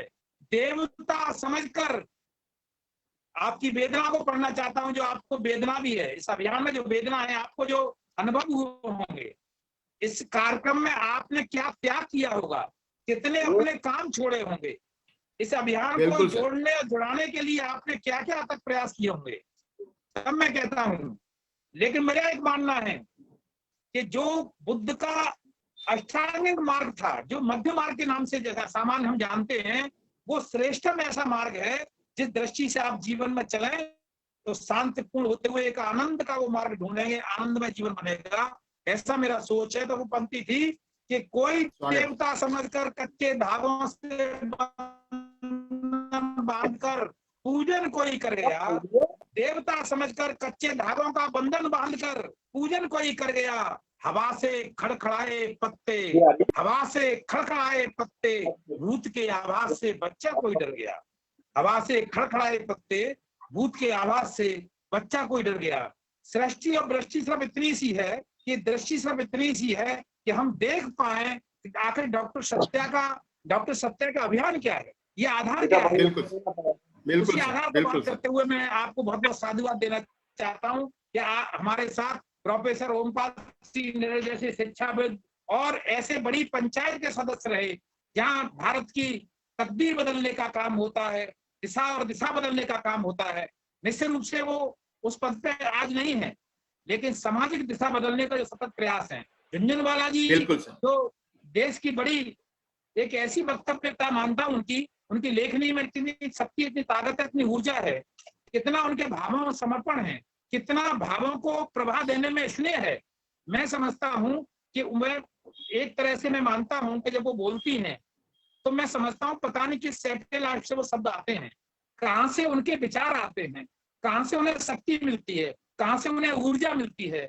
लेकिन निश्चित रूप से उनकी उस शक्ति का लाभ हम जैसे किंचन जरूर उठाने का काम करते हैं। और रेखा जी जो विश्व स्वास्थ्य संगठन से लेके शिक्षाविद हैं, कवित्री साहित्यकार हैं, उनको मैं सुनूंगा, ऐसा मेरा सौभाग्य प्राप्त हुआ कभी, और आपकी कृपा हुई तो बनारस में बैठ के आपके साथ मीटिंग भी हमारी होगी, साक्षात प्रयास होगा। तो आप अपनी बात कहें, मैं बीच में आपका विरोध पैदा किया था कि मैं जिससे अपनी बात को रख सकूं।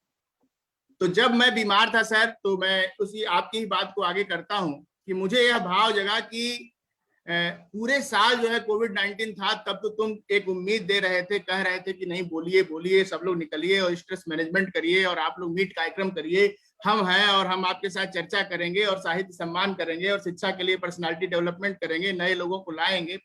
और तुम आज खुद बीमार हो और कार्यक्रम वहां रखा हुआ है। आदरणीय रेखा बोरा जी, डॉक्टर अरुणा पाठक जी, क्षमा द्विवेदी जी सबसे जुड़ी भी नहीं है, मैंने कोई टीम भी खास बनाई नहीं है, सबको मैं व्हाट्सएप नंबर पर्सनल मैसेज करता हूं, कोई ग्रुप नहीं है, कोई ऐसा कांटेक्ट आपस में किसी का नहीं है। लेकिन तब मैंने यह सोचा कि भाई अब तो मैं एक तरह से दिक्कत में आया हूं और दिनों दिन दिक्कत किस दिशा में जाएगी मेरे हाथ में नहीं था, लेकिन भगवान ने शक्ति दी, हम जल्दी ही वापस लौटे माता जी को लेकर। तो चुप रहने का अधिकार नहीं है, एक कविता का जन्म इन सभी व्यक्तित्वों के लिए है जो भी कुछ करना चाहते हैं, किए हैं, उन सभी लोगों को बंधन करने के लिए है कविता इस पेज में लिखी गई। सर मैं आपके सामने सुनाकर आशीर्वाद चाहता हूँ। पूरे वर्ष बोलते बीता, पूरे वर्ष बोलते बीता, चुप रहने का अधिकार नहीं है, चुप रहने का अधिकार नहीं है। जहां शब्द निःशब्द पड़ा था, जहां शब्द निःशब्द पड़ा था, वहां से शब्द खींच कर लाए। जहां शब्द निःशब्द पड़ा था, वहां से शब्द खींच कर लाए। भाव सदा तुम भरने वाले, चुप रहने का अधिकार नहीं है, चुप रहने का अधिकार नहीं है।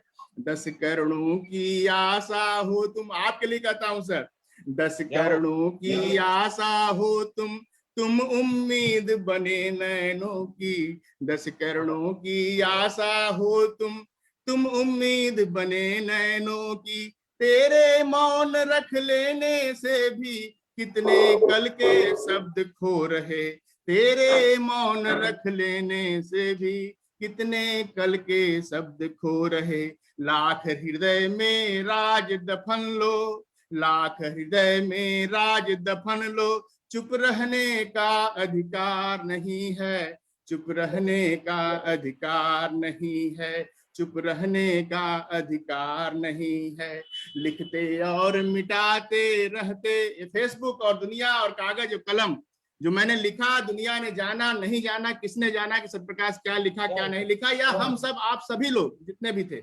लिखते और मिटाते रहते, कौन पूछता तुम कैसे हो। लिखते और मिटाते रहते, कौन पूछता तुम कैसे हो। विपदा में तुम आत्म जगाए, आज तुम्हें जग जागृत करता। बहुत सारे लोगों के मैसेज आ रहे थे, बहुत सारे लोगों के मैसेज आ रहे थे कि नहीं सत्यप्रकाश जी आप ठीक हो जाएंगे। कौन था सत्यप्रकाश, कौन है सत्यप्रकाश? यदि तुम अगर दूसरे के लिए काम नहीं करते, दूसरे को सम्मान नहीं देते, 4 शब्द नहीं कहते, कौन पूछता तुम्हें हो तुम? तो इसलिए लिखते और मिटाते रहते, कौन पूछता तुम कैसे हो।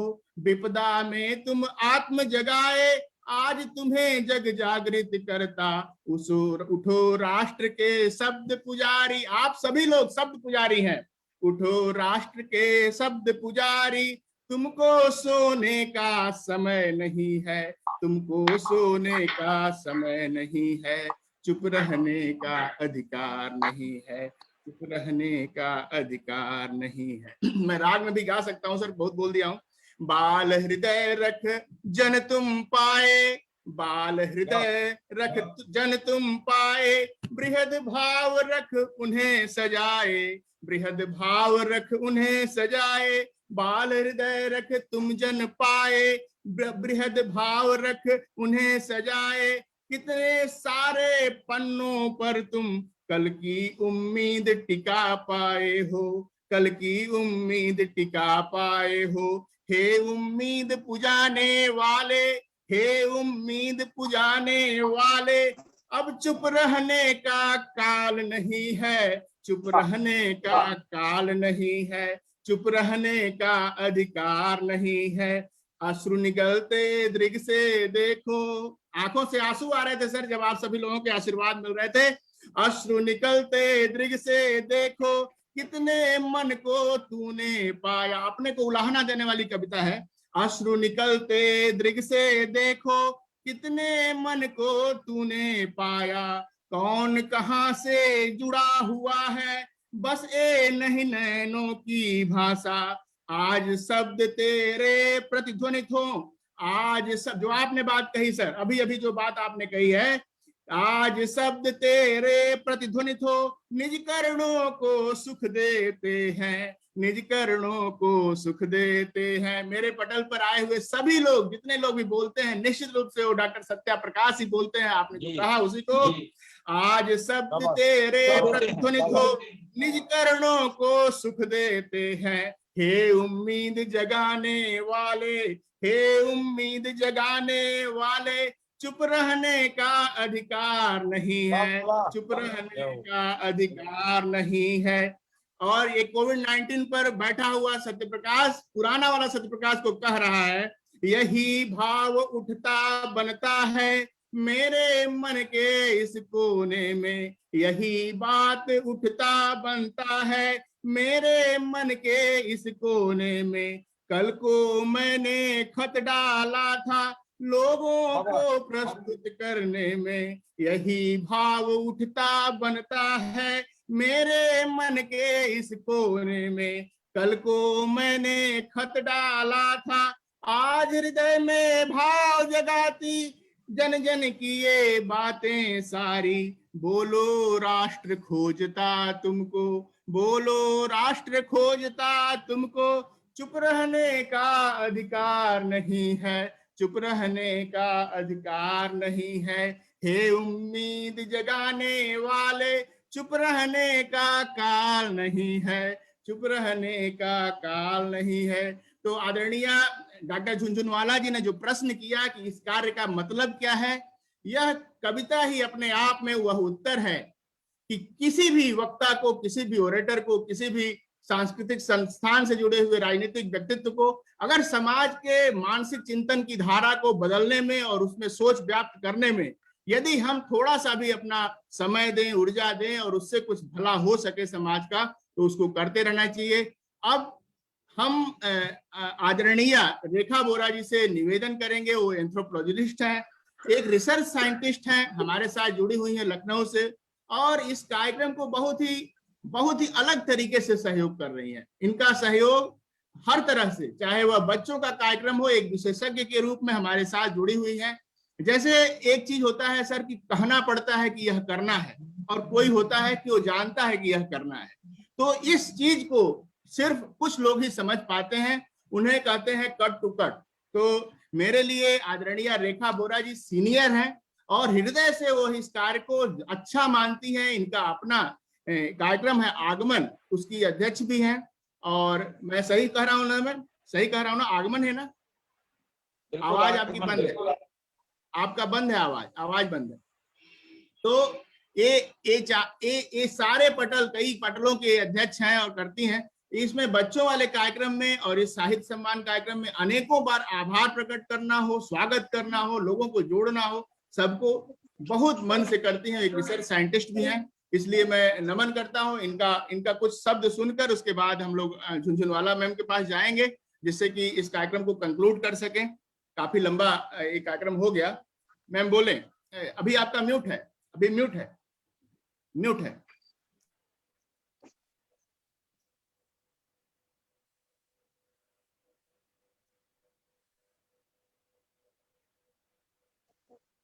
अब देखिए आ गई, बिल्कुल आ गई आवाज। तो मैं क्या कहूँ, आप लोगों ने, मैं तो आप लोगों के सामने, बड़े बड़े आप लोग मनीषियों के सामने तो मैं बिल्कुल एक छोटा सा पत्थर हूँ। तो मैं क्या कहूँ, बुद्ध जी के ऊपर तो बैठ के हम लोग। जी सर, पत्थर में ही भगवान देखे जाते हैं, पत्थर में ही भगवान दिया। जी हाँ जी, ये देखने वाले की नजर है कि वो उस पत्थर में क्या देख रहा है। वो पत्थर उठा के किसी को मारना चाहता है, जो उस पत्थर में वो भगवान देख रहा है।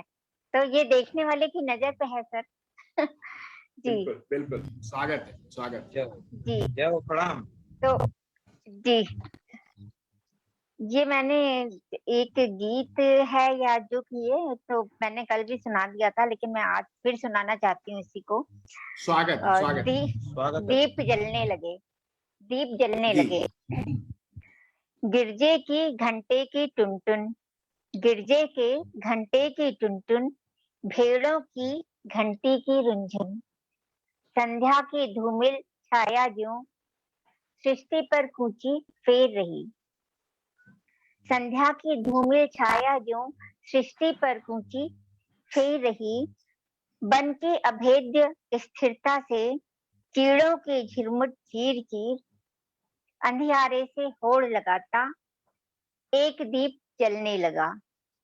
जब प्रसव वेदना गहरी थी जी, जब प्रसव वेदना गहरी थी और क्लांत निशा घनेरी थी, जब प्रसव वेदना गहरी थी और क्लांत निशा घनेरी थी, अदृश्य विपत्ति घन साथ लिए, अदृश्य विपत्ति घन साथ लिए प्रस्फुटित हुई थी एक कली। जननी की सुगंध स्मृति बनी, जननी की सुगंध स्मृति बनी, श्वानों के बीच तिरोहित थी। फिर अश्रुसिक्त बाती लेकर, फिर अश्रुसिक्त बाती लेकर, फिर एक दीप जलने लगा।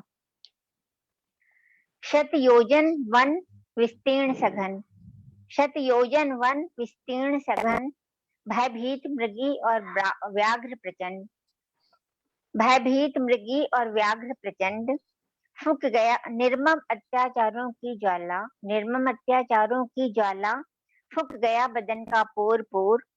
अविचलित साहस के अंकुश से, अविचलित साहस के अंकुश से, चित्त की दौर्बलता साध साध, अन्यायी को सबक सिखाने फिर एक दीप जलने लगा। अकस्मात अकारण दंडित कर, अकस्मात अकारण दंडित कर, अंग विछिन्न कर वंचित सर, अंग विछिन्न कर वंचित सर, मातृभूमि को अंक लगाकर चिर निद्रा में था धीर वीर, वीरप्त दीप्ति से तर था जो, वीरप्त दीप्ति से तर था जो, गुग्गुल सा जलकर खाक हुआ, मुक्ति का मार्ग दिखाने को फिर एक दीप जलने लगा। बहुत सुंदर, उम्मीद वाली कविता, पूरी तरह से उम्मीद वाली कविता।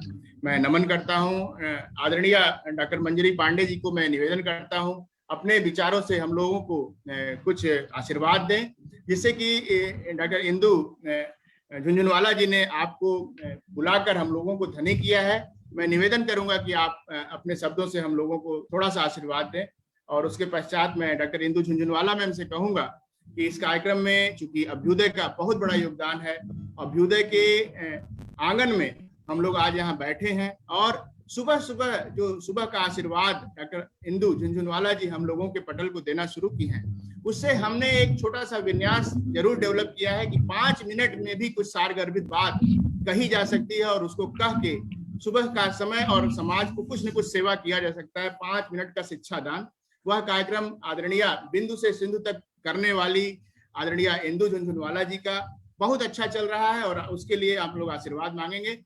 पहले मैं मंजरी पांडे मैम से निवेदन करता हूं कि अपना आशीर्वाद इस कार्यक्रम को दें।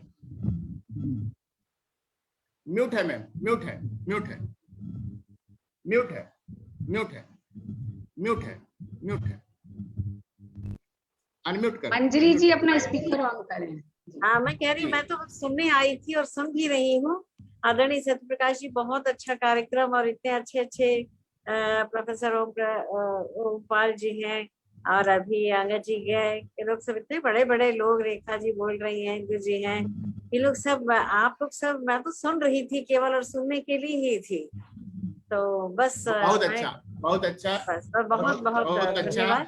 लेकिन आप खुद भी इन बड़े लोगों की पंक्ति में ही हैं। नहीं, मैं बस डिपार्टमेंट आप लोगों का है, काम करने के लिए लेबर हम रखे गए हैं, हम वैज्ञानिक हैं। जब तक आपकी मुहर नहीं लगेगी तब तक हिंदी की सेवा हो नहीं पाएगी। एक्चुअली हम तो लेबर हैं, और मैं आपके विभाग से आदेश चाहता हूं, जिससे कि आपकी जब मुहर लग जाएगी तो यह वैज्ञानिक पटल पूरी तरह से साहित्य में विज्ञान आ जाता है ना, जब साहित्य में विज्ञान आ जाता है तब तो पूछते ही नहीं। इसीलिए ये आज का बहुत सार्थक कार्यक्रम हो रहा है, और जिसका पूरा संयोजन और पूरा सहयोग आपका है। ये समाज के लिए भी बहुत बड़ी उपलब्धि होगी, समाज को देन होगी। तो ऐसे कार्यक्रम होने भी चाहिए, जिसका श्रेय जाता है आपको आदरणीय सत्यप्रकाश जी। सो बहुत बहुत आप सभी को, जितने अच्छे अच्छे ओमपाल जी को तो मैंने सुना है पहले भी सीधे भी, और आप सभी लोगों को प्रणाम करती हूँ। मैं आप लोगों की उपस्थिति को प्रणाम करती हूँ। मेरा सौभाग्य, मैं सुन रही हूँ जी, प्रणाम सादर। मैं डॉक्टर इंदु झुंझुनवाला जी का परिचय कराकर ये दुराग्रह नहीं कर सकता।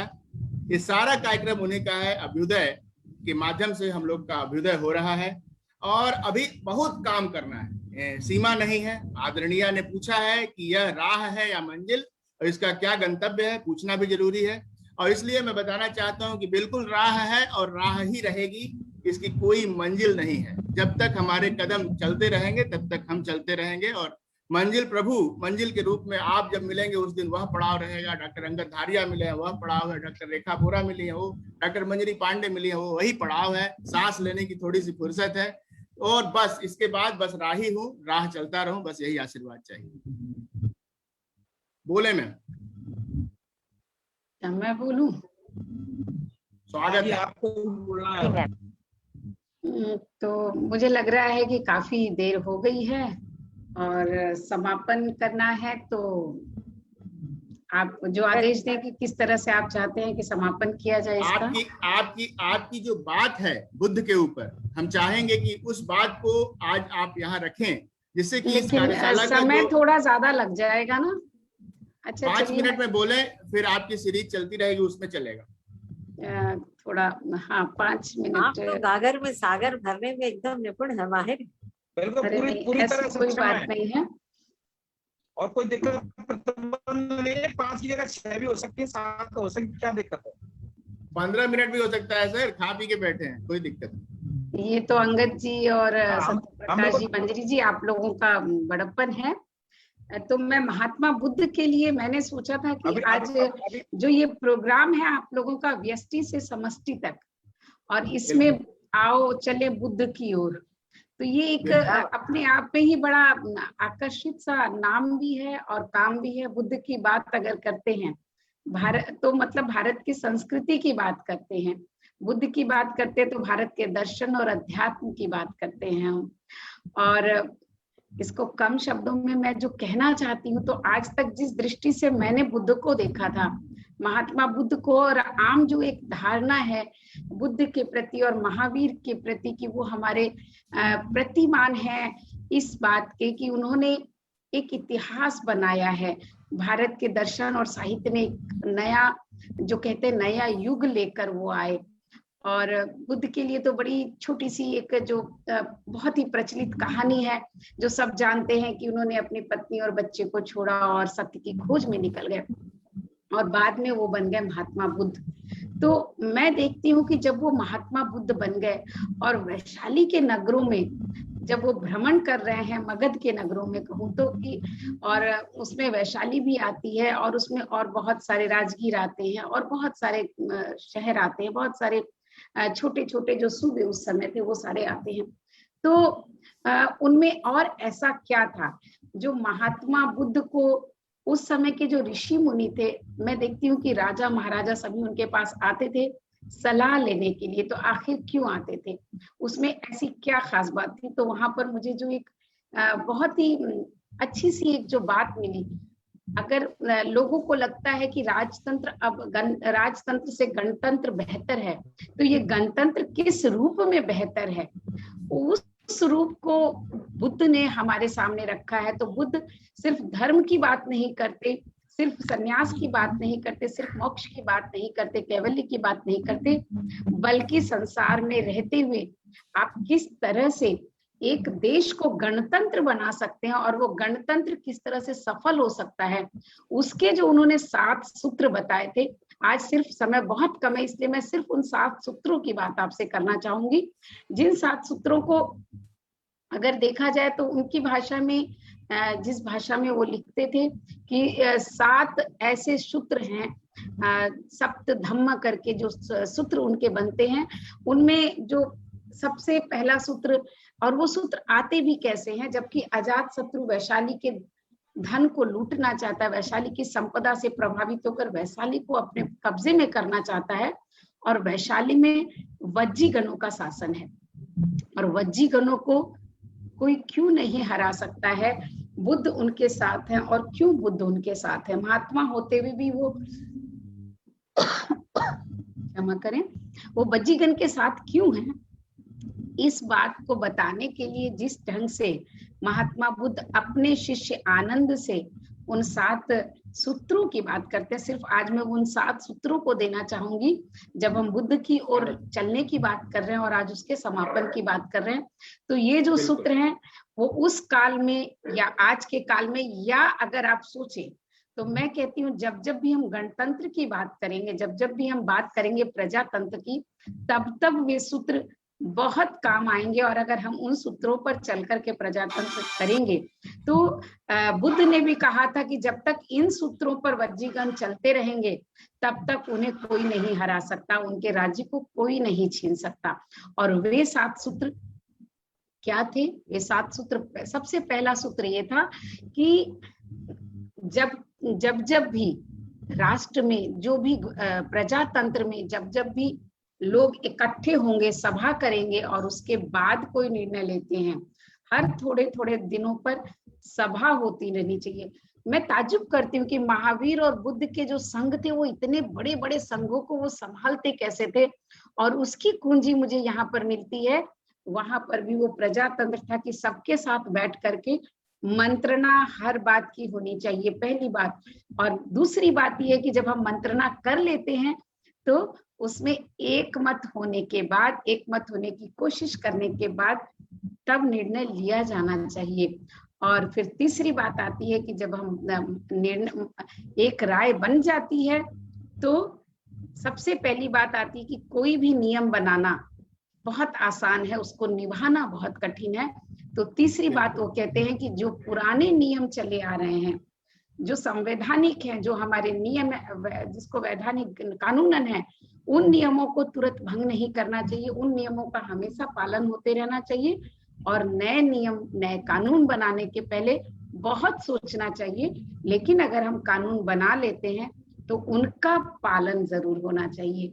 तो ये एक गणतंत्र के लिए जो बहुत जरूरी, जो जब हम सोचते हैं कि बुद्ध और महावीर जैसे सिर्फ दर्शन और अध्यात्म की बात कर सकते हैं तो ये सच नहीं है।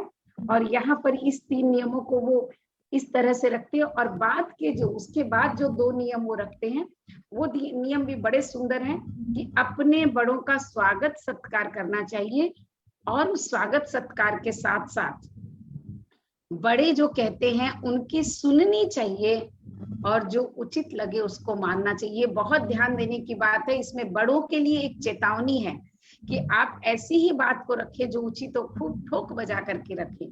सिर्फ बच्चों की बात नहीं है कि आपको, मतलब बड़े कहने का अर्थ यहाँ पर वृद्ध जनों से भी है और हमारे नेताओं से भी है, जो कि हमारे नेता बनते हैं प्रजातंत्र के। और ये एक छोटी सी जो परिवार की इकाई से जो बड़ी देश की और विश्व की इकाई बनती है, सबके ऊपर लागू होता है। और उसके बाद 5वीं बात वो ये रखते हैं कि स्त्रियों और कुमारियों का, यानी कि पुरुषों के द्वारा स्त्रियों और कुमारियों के साथ न तो बलात्कार होना चाहिए, न मान हानि होनी चाहिए, न उनके सम्मान में कोई कमी आनी चाहिए। तो अगर इन 2 बातों का हम और ख्याल रखते हैं, बड़ों का सम्मान और स्त्रियों का सम्मान, तो देश की शांति के लिए हम एक बहुत बड़ा कदम उठाते हैं। और बाद में 2 और नियम जो उन्होंने 7 में से जो 5 हो गए, 2 और जो बताए थे वो धर्म के क्षेत्र के बताए थे। जबकि बुद्ध जब थे उस समय सिर्फ चैत्यालय और स्तूप ही मिलते हैं, जैसा कि ह्वेनसांग ने भी अपने यात्रा वृत्तांत में लिखा है। तो जो भी चैत्यालय या स्तूप है उनका सम्मान होना चाहिए, ये उनकी 6ठी बात थी। और 7वीं बात ये थी कि उस सम्मान के लिए, इस 6ठी बात में कि उस सम्मान के लिए जो भी राशि खर्च की जाती है, जो भी सम्मान प्रदान किया जाता है, उसको छीनने या हासिल करने की कोशिश नहीं होनी चाहिए। और 7वीं और अंतिम जो बात थी वो ये थी कि जो भी धर्माचार्य हैं वो स्वतंत्र रूप से पूरे देश में भ्रमण कर सके, पूरे सम्मान उनको मिले, पूरी सुरक्षा मिले। क्योंकि उस समय भी अगर हम देखेंगे तो भारत में बहुत बहुत सारे धर्म थे, एक ही धर्म के अंदर इतनी सारी विविधताएं थी कि सभी धर्मों को हम पूरी तरह से सम्मान दे सके। और अगर इन 7 बातों का, बुद्ध कहते हैं आनंद, अगर इन 7 बातों का ख्याल जब तक वज्जीगण रखेंगे, या जब तक जब भी प्रजातंत्र होगा उसको रखा जाएगा, तो उस पर कभी कोई जीत हासिल नहीं कर सकेगा, उसे कभी कोई हरा नहीं सकेगा। तो ये एक दृष्टि बनती है कि अगर हम, जैसा कि मैंने कहा कि किसी भी महात्मा को, किसी भी साधु को या किसी भी व्यक्ति को आप किसी एक ढांचे में डाल करके ना देखें कि वो सिर्फ इसी बात को करेगा। जब, और इसमें एक और जो मुझे भेद की बात समझ आई थी वो ये थी कि महावीर और बुद्ध बहुत बड़े सन्यासी, बहुत बड़े महात्मा और भगवान की पदवी तक पहुंचे, लेकिन उसके पहले वे राजतंत्र के हिस्से थे, राजकुमार थे। और शायद इसीलिए उनमें इतनी समझ थी राजतंत्र और प्रजातंत्र की कि राजा भी उनके पास सलाह लेने के लिए आते थे। तो ये एक विशेष बात थी जो कि आज मैं रखना चाहती थी। और इसी के साथ मैं अपनी बात को यहीं पर खत्म करती हूँ। और हाँ जी डॉक्टर साहब, बहुत शानदार वक्तव्य है आदरणीय झुंझुनवाला जी का। डॉक्टर साहब मेरी आवाज सुन रहे हैं? इन्होंने अभी बात की थी बुद्ध के लोकतंत्र की जो बात हुई है। जी जी बिल्कुल सर। मैं बस आधा मिनट लेना चाहता हूँ कि जो उन्होंने बात की और उनकी जो कल्पना थी अपराध मुक्त समाज की, जी गौतम बुद्ध की जो कल्पना थी कि अपराध मुक्त समाज कैसे होगा, तो मेरी 4 पंक्ति हैं, वो मैं झुंझुनवाला जी और रेखा जी और मंजरी जी के स्वागतम पढ़ना चाहता हूँ। जो नारी की बात की, उनको स्वतंत्रता कैसे मिले, ये भी साथ में अपनी बात रखी है। मैं जो 2 पंक्ति से सम्मान करना चाहता हूँ जी सहनशील त्याग और लाज पहचान बनी, सहनशील त्याग और लाज पहचान बनी, शक्ति मानवी को प्रणाम बार बार है, शक्ति मानवी को प्रणाम बार बार है। और विभिन्न स्वरूप है नारी के, कि बहन बेटी बनता बने पग संग चले, बहन बेटी बनता बने पग संग चले, माता जननी को प्रणाम बार बार है, माता जननी को प्रणाम बार बार है।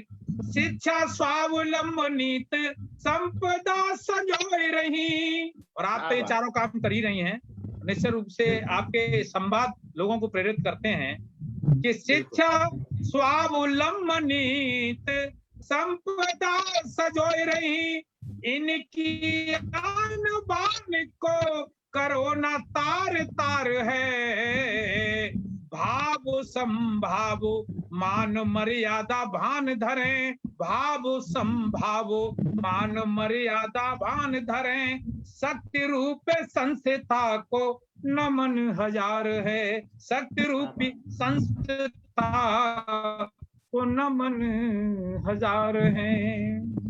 और जो समय का भाव है, बहुत बहुत बहुत सुंदर डॉक्टर अंगद जी, बहुत बहुत सुंदर। आप सभी लोगों से आदेश लेकर इस कार्यक्रम की मुख्य कड़ी, जिसको कि अभी कहना बाकी है, इन पन्नों में लिखे हुए उन राष्ट्र शिक्षकों का नाम लेकर उन्हें सम्मानित करना, आप लोगों का आशीर्वाद। 2 मिनट लगेगा, मैं पढ़ देता हूँ। आदरणीय हरि शुक्ला जी, आदरणीय रचना वशिष्ठ जी, आदरणीय रश्मिलता मिश्रा जी, सरिता कटियार जी, डॉक्टर अरुणा पाठक जी के माध्यम से 21 तारीख को इस कार्यशाला में ज्ञान का प्रभाव हुआ।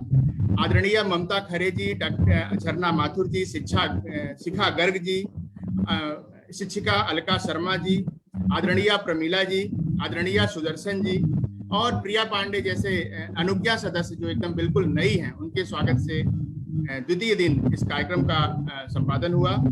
आदरणीय रश्मि सक्सेना जी, आदरणीय ज्योत्सना शर्मा जी जो कि लखनऊ से जुड़ी थी सर के निर्देश पर, और डॉक्टर ममता वार्षणे जी आगरा से जुड़ी थी, अरविंद असर जी जुड़े थे, और क्षमा द्विवेदी बहन मीट सदस्य हैं और प्रयागराज से जुड़ी हैं। उन्होंने बहुत सारा समर्थन दिया और तीसरे दिन कार्यक्रम चला।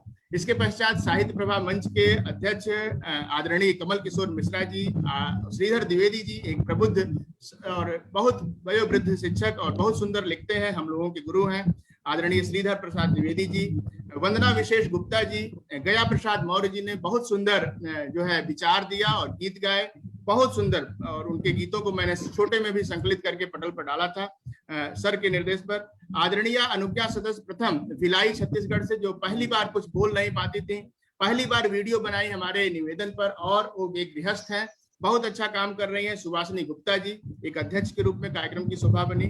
ज्योत्सना सिंह जी हमारे साथ अभी नई जुड़ी हैं इसी कार्यशाला के माध्यम से, उनका मैं सम्मान करता हूं इस पटल पर। और सुधीर पाल जी योग किए थे, और इसके साथ साथ शिक्षा अभियान में बहुत सारे मोटिवेटर किड्स ग्रुप में अपना टॉक दे रहे हैं, वे सभी लोग इसके भाग रहे। सरिता कटियार जी, डॉक्टर नरेंद्र सचदेवा जी जुड़ चुके हैं और लगातार कार्यक्रम में भाग ले रहे हैं। राजीव खरे जी, डॉक्टर राष्ट्रपति पुरस्कार से सम्मानित आदरणीय सत्यनारायण तिवारी जी, डॉक्टर युवराज सिंह जी जिन्होंने बहुत सुंदर, मैंने सुना था उन्होंने बुद्ध पर पढ़ा और बहुत सुंदर सर के निवेदन पर जुड़े थे। साबिर परवेज एक युवा और हमारे भाई, उन्होंने बहुत अच्छा सुनाया। आदरणीय स्वयं रेखा बोरा जी अध्यक्ष के रूप में उस दिन, और चंद्रशेखर मिश्रा और रिजेंद्र नारायण राय हमारे मित्र हैं जो टैलेंट ग्रुप के, उन्होंने बहुत छोटा सा वक्तव्य देकर इस कार्यक्रम का भाग बने। वर्षा अवस्थी बिलासपुर छत्तीसगढ़ से जुड़ी, और डॉक्टर विजय प्रसाद शुक्ल भी झारखंड से जुड़े। आदरणीय संजय सागर जी, श्याम सुंदर तिवारी जी, डॉक्टर झुंझुनवाला जी स्वयं, और निगार बानो नाथ जी, जरीन जी और रश्मिलता मिश्रा जी ने 26 तारीख को इस कार्यक्रम को ऊर्जा दी। उसके पश्चात 27 तारीख को परमानंद शर्मा जी, मयंक मणि दुबे जी, अविनाश भटकर मसरूर जी, पुष्पा मिश्रा जी, डॉक्टर यश डी शर्मा जी, मधु प्रसाद दीदी ने इस कार्यक्रम को आशीर्वाद दिया। सूर्यनाथ योगी के रूप में डॉक्टर युवराज सिंह के निर्देश पर बहुत ही युवा साथी सूर्यनाथ योगी जी जुड़े इस शिक्षा अभियान से, बहुत सुंदर वक्तव्य दिया। मेरी बहन उमा शर्मा उमंग जी जो इस मिट कार्यक्रम की सदस्य हैं, बहुत अच्छा विचार दी, अध्यक्ष के रूप में उस दिन कार्यक्रम को शोभा दी और ऊर्जा दी।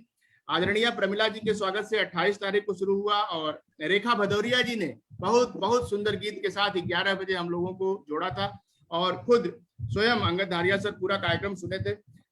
और डॉक्टर देवेंद्र तोमर जी, हरगोविंद ठाकुर जी, डॉक्टर रेवंत तोगर ने बहुत सुंदर गीत गाया था 28 तारीख को। हरगोविंद ठाकुर सर जो कि साहित्य प्रभा मंच से जुड़े हैं और हम लोग से जुड़े हैं। मानस मुकुल जी, मंजुला मोहंती जी का प्रेम हमको मिला आदरणीय सर के द्वारा, उनको बहुत सुंदर उद्बोधन मिला। निधि बंसल जी भी बहुत सुंदर की। डॉक्टर तरुणा माथुर मीट सदस्य हैं और बहुत अच्छा काम कर रही है शिक्षा के लिए, उनका आशीर्वाद मिला। पुष्पा सहनी और नीलू सक्सेना जी एक घरेलू गृहस्थ में रहते हुए उन्होंने अपनी बात को रखा, बहुत सुंदर तरीके से रखा और साहित्य के लिए इन लोगों की जितनी क्या कम है। अरविंद जी एक पत्रकार के रूप में, अंजनी अग्रवाल जी, संगीता श्रीवास्तव जी, ज्योत्सना सिंह जी, पारुल अग्रवाल जी, भावना मिश्रा जी और ओम प्रकाश मिश्र, गठित जी, मंजूषा श्रीवास्तव जी, निधि जी अभी कल ही थी, सभी शर्मा जी बहुत सुंदर, रचना शास्त्री जी अभी जुड़ी थी कल, बहुत सुंदर और सारे लोग बहुत अच्छा काम कर रहे हैं। डॉक्टर सूर्य नारायण गौतम आज सुबह जुड़े, मनीषा शर्मा यूएसए से जुड़ी, सुनील दत्त मिश्रा जी का मैं आभार प्रकट करता हूं, आज उन्होंने बहुत सुंदर वक्तव्य दिया। डॉक्टर गोविंद सांडाल मेरे एक निवेदन पर अपना आशीर्वाद देने पिछली बार भी आए थे, इस बार भी उन्होंने इस काम को अपना आशीर्वाद दिया। आदरणीय रामलाल सिंह जी कुछ सोशल मीडिया के अच्छे निर्देशक हैं, जिन्होंने शिक्षा अभियान को बल दिया। परिणीता कौशिक जी ने भी अपना बहुत सुंदर उद्बोधन दिया है और ये सारी चीजें, शकुंतला जी, डॉक्टर अष्टभुजा मिश्रा जी अभी उद्बोधन दिए थे थोड़ी देर पहले। ये सारे लोग, कविता सक्सेना जी ने भी एक बहुत अच्छा विन्यास दिया है, बहुत अच्छा विचार दिया है और डॉक्टर ध्रुव त्रिपाठी जी अभी थोड़ी देर पहले उद्बोधन दिए हैं और बहुत अच्छा बच्चों के लिए और हम सभी लोगों के लिए ऊर्जा दिए हैं। गौतम बुद्ध पर डॉक्टर बीना सिंह भी अभी जुड़ी नहीं है, प्रमिला किरण जी का भी नाम आया था, अभी जुड़ नहीं पाई है। निश्चित रूप से बौद्ध के ऊपर चर्चा, राम के ऊपर चर्चा, कबीर के ऊपर चर्चा या शिक्षा के ऊपर चर्चा, ये अनवरत जारी है। यह अभियान कहां से जहां तक यात्रा जनमन संदेश ऐसे ही चलता रहेगा और इसके प्रसार, इसके भाग निर्मित होते रहेंगे। अनेकों राष्ट्र पुजारी, राष्ट्र शिक्षक इससे जुड़ेंगे और अपना अपना विन्यास, अपना अपना विचार रखेंगे। यह विचार प्रवाह सदा चलता रहे। इन्हीं शब्दों के साथ मैं अपनी वाणी को विराम देता हूं और सभी लोगों को राष्ट्र शिक्षक और मनोवैज्ञानिक के रूप में मैं ग्रहण करता हूं। मैं चाहता हूं कि उनकी वाणी से हमेशा ही ऊर्जा मिलती रहे। सादर प्रणाम।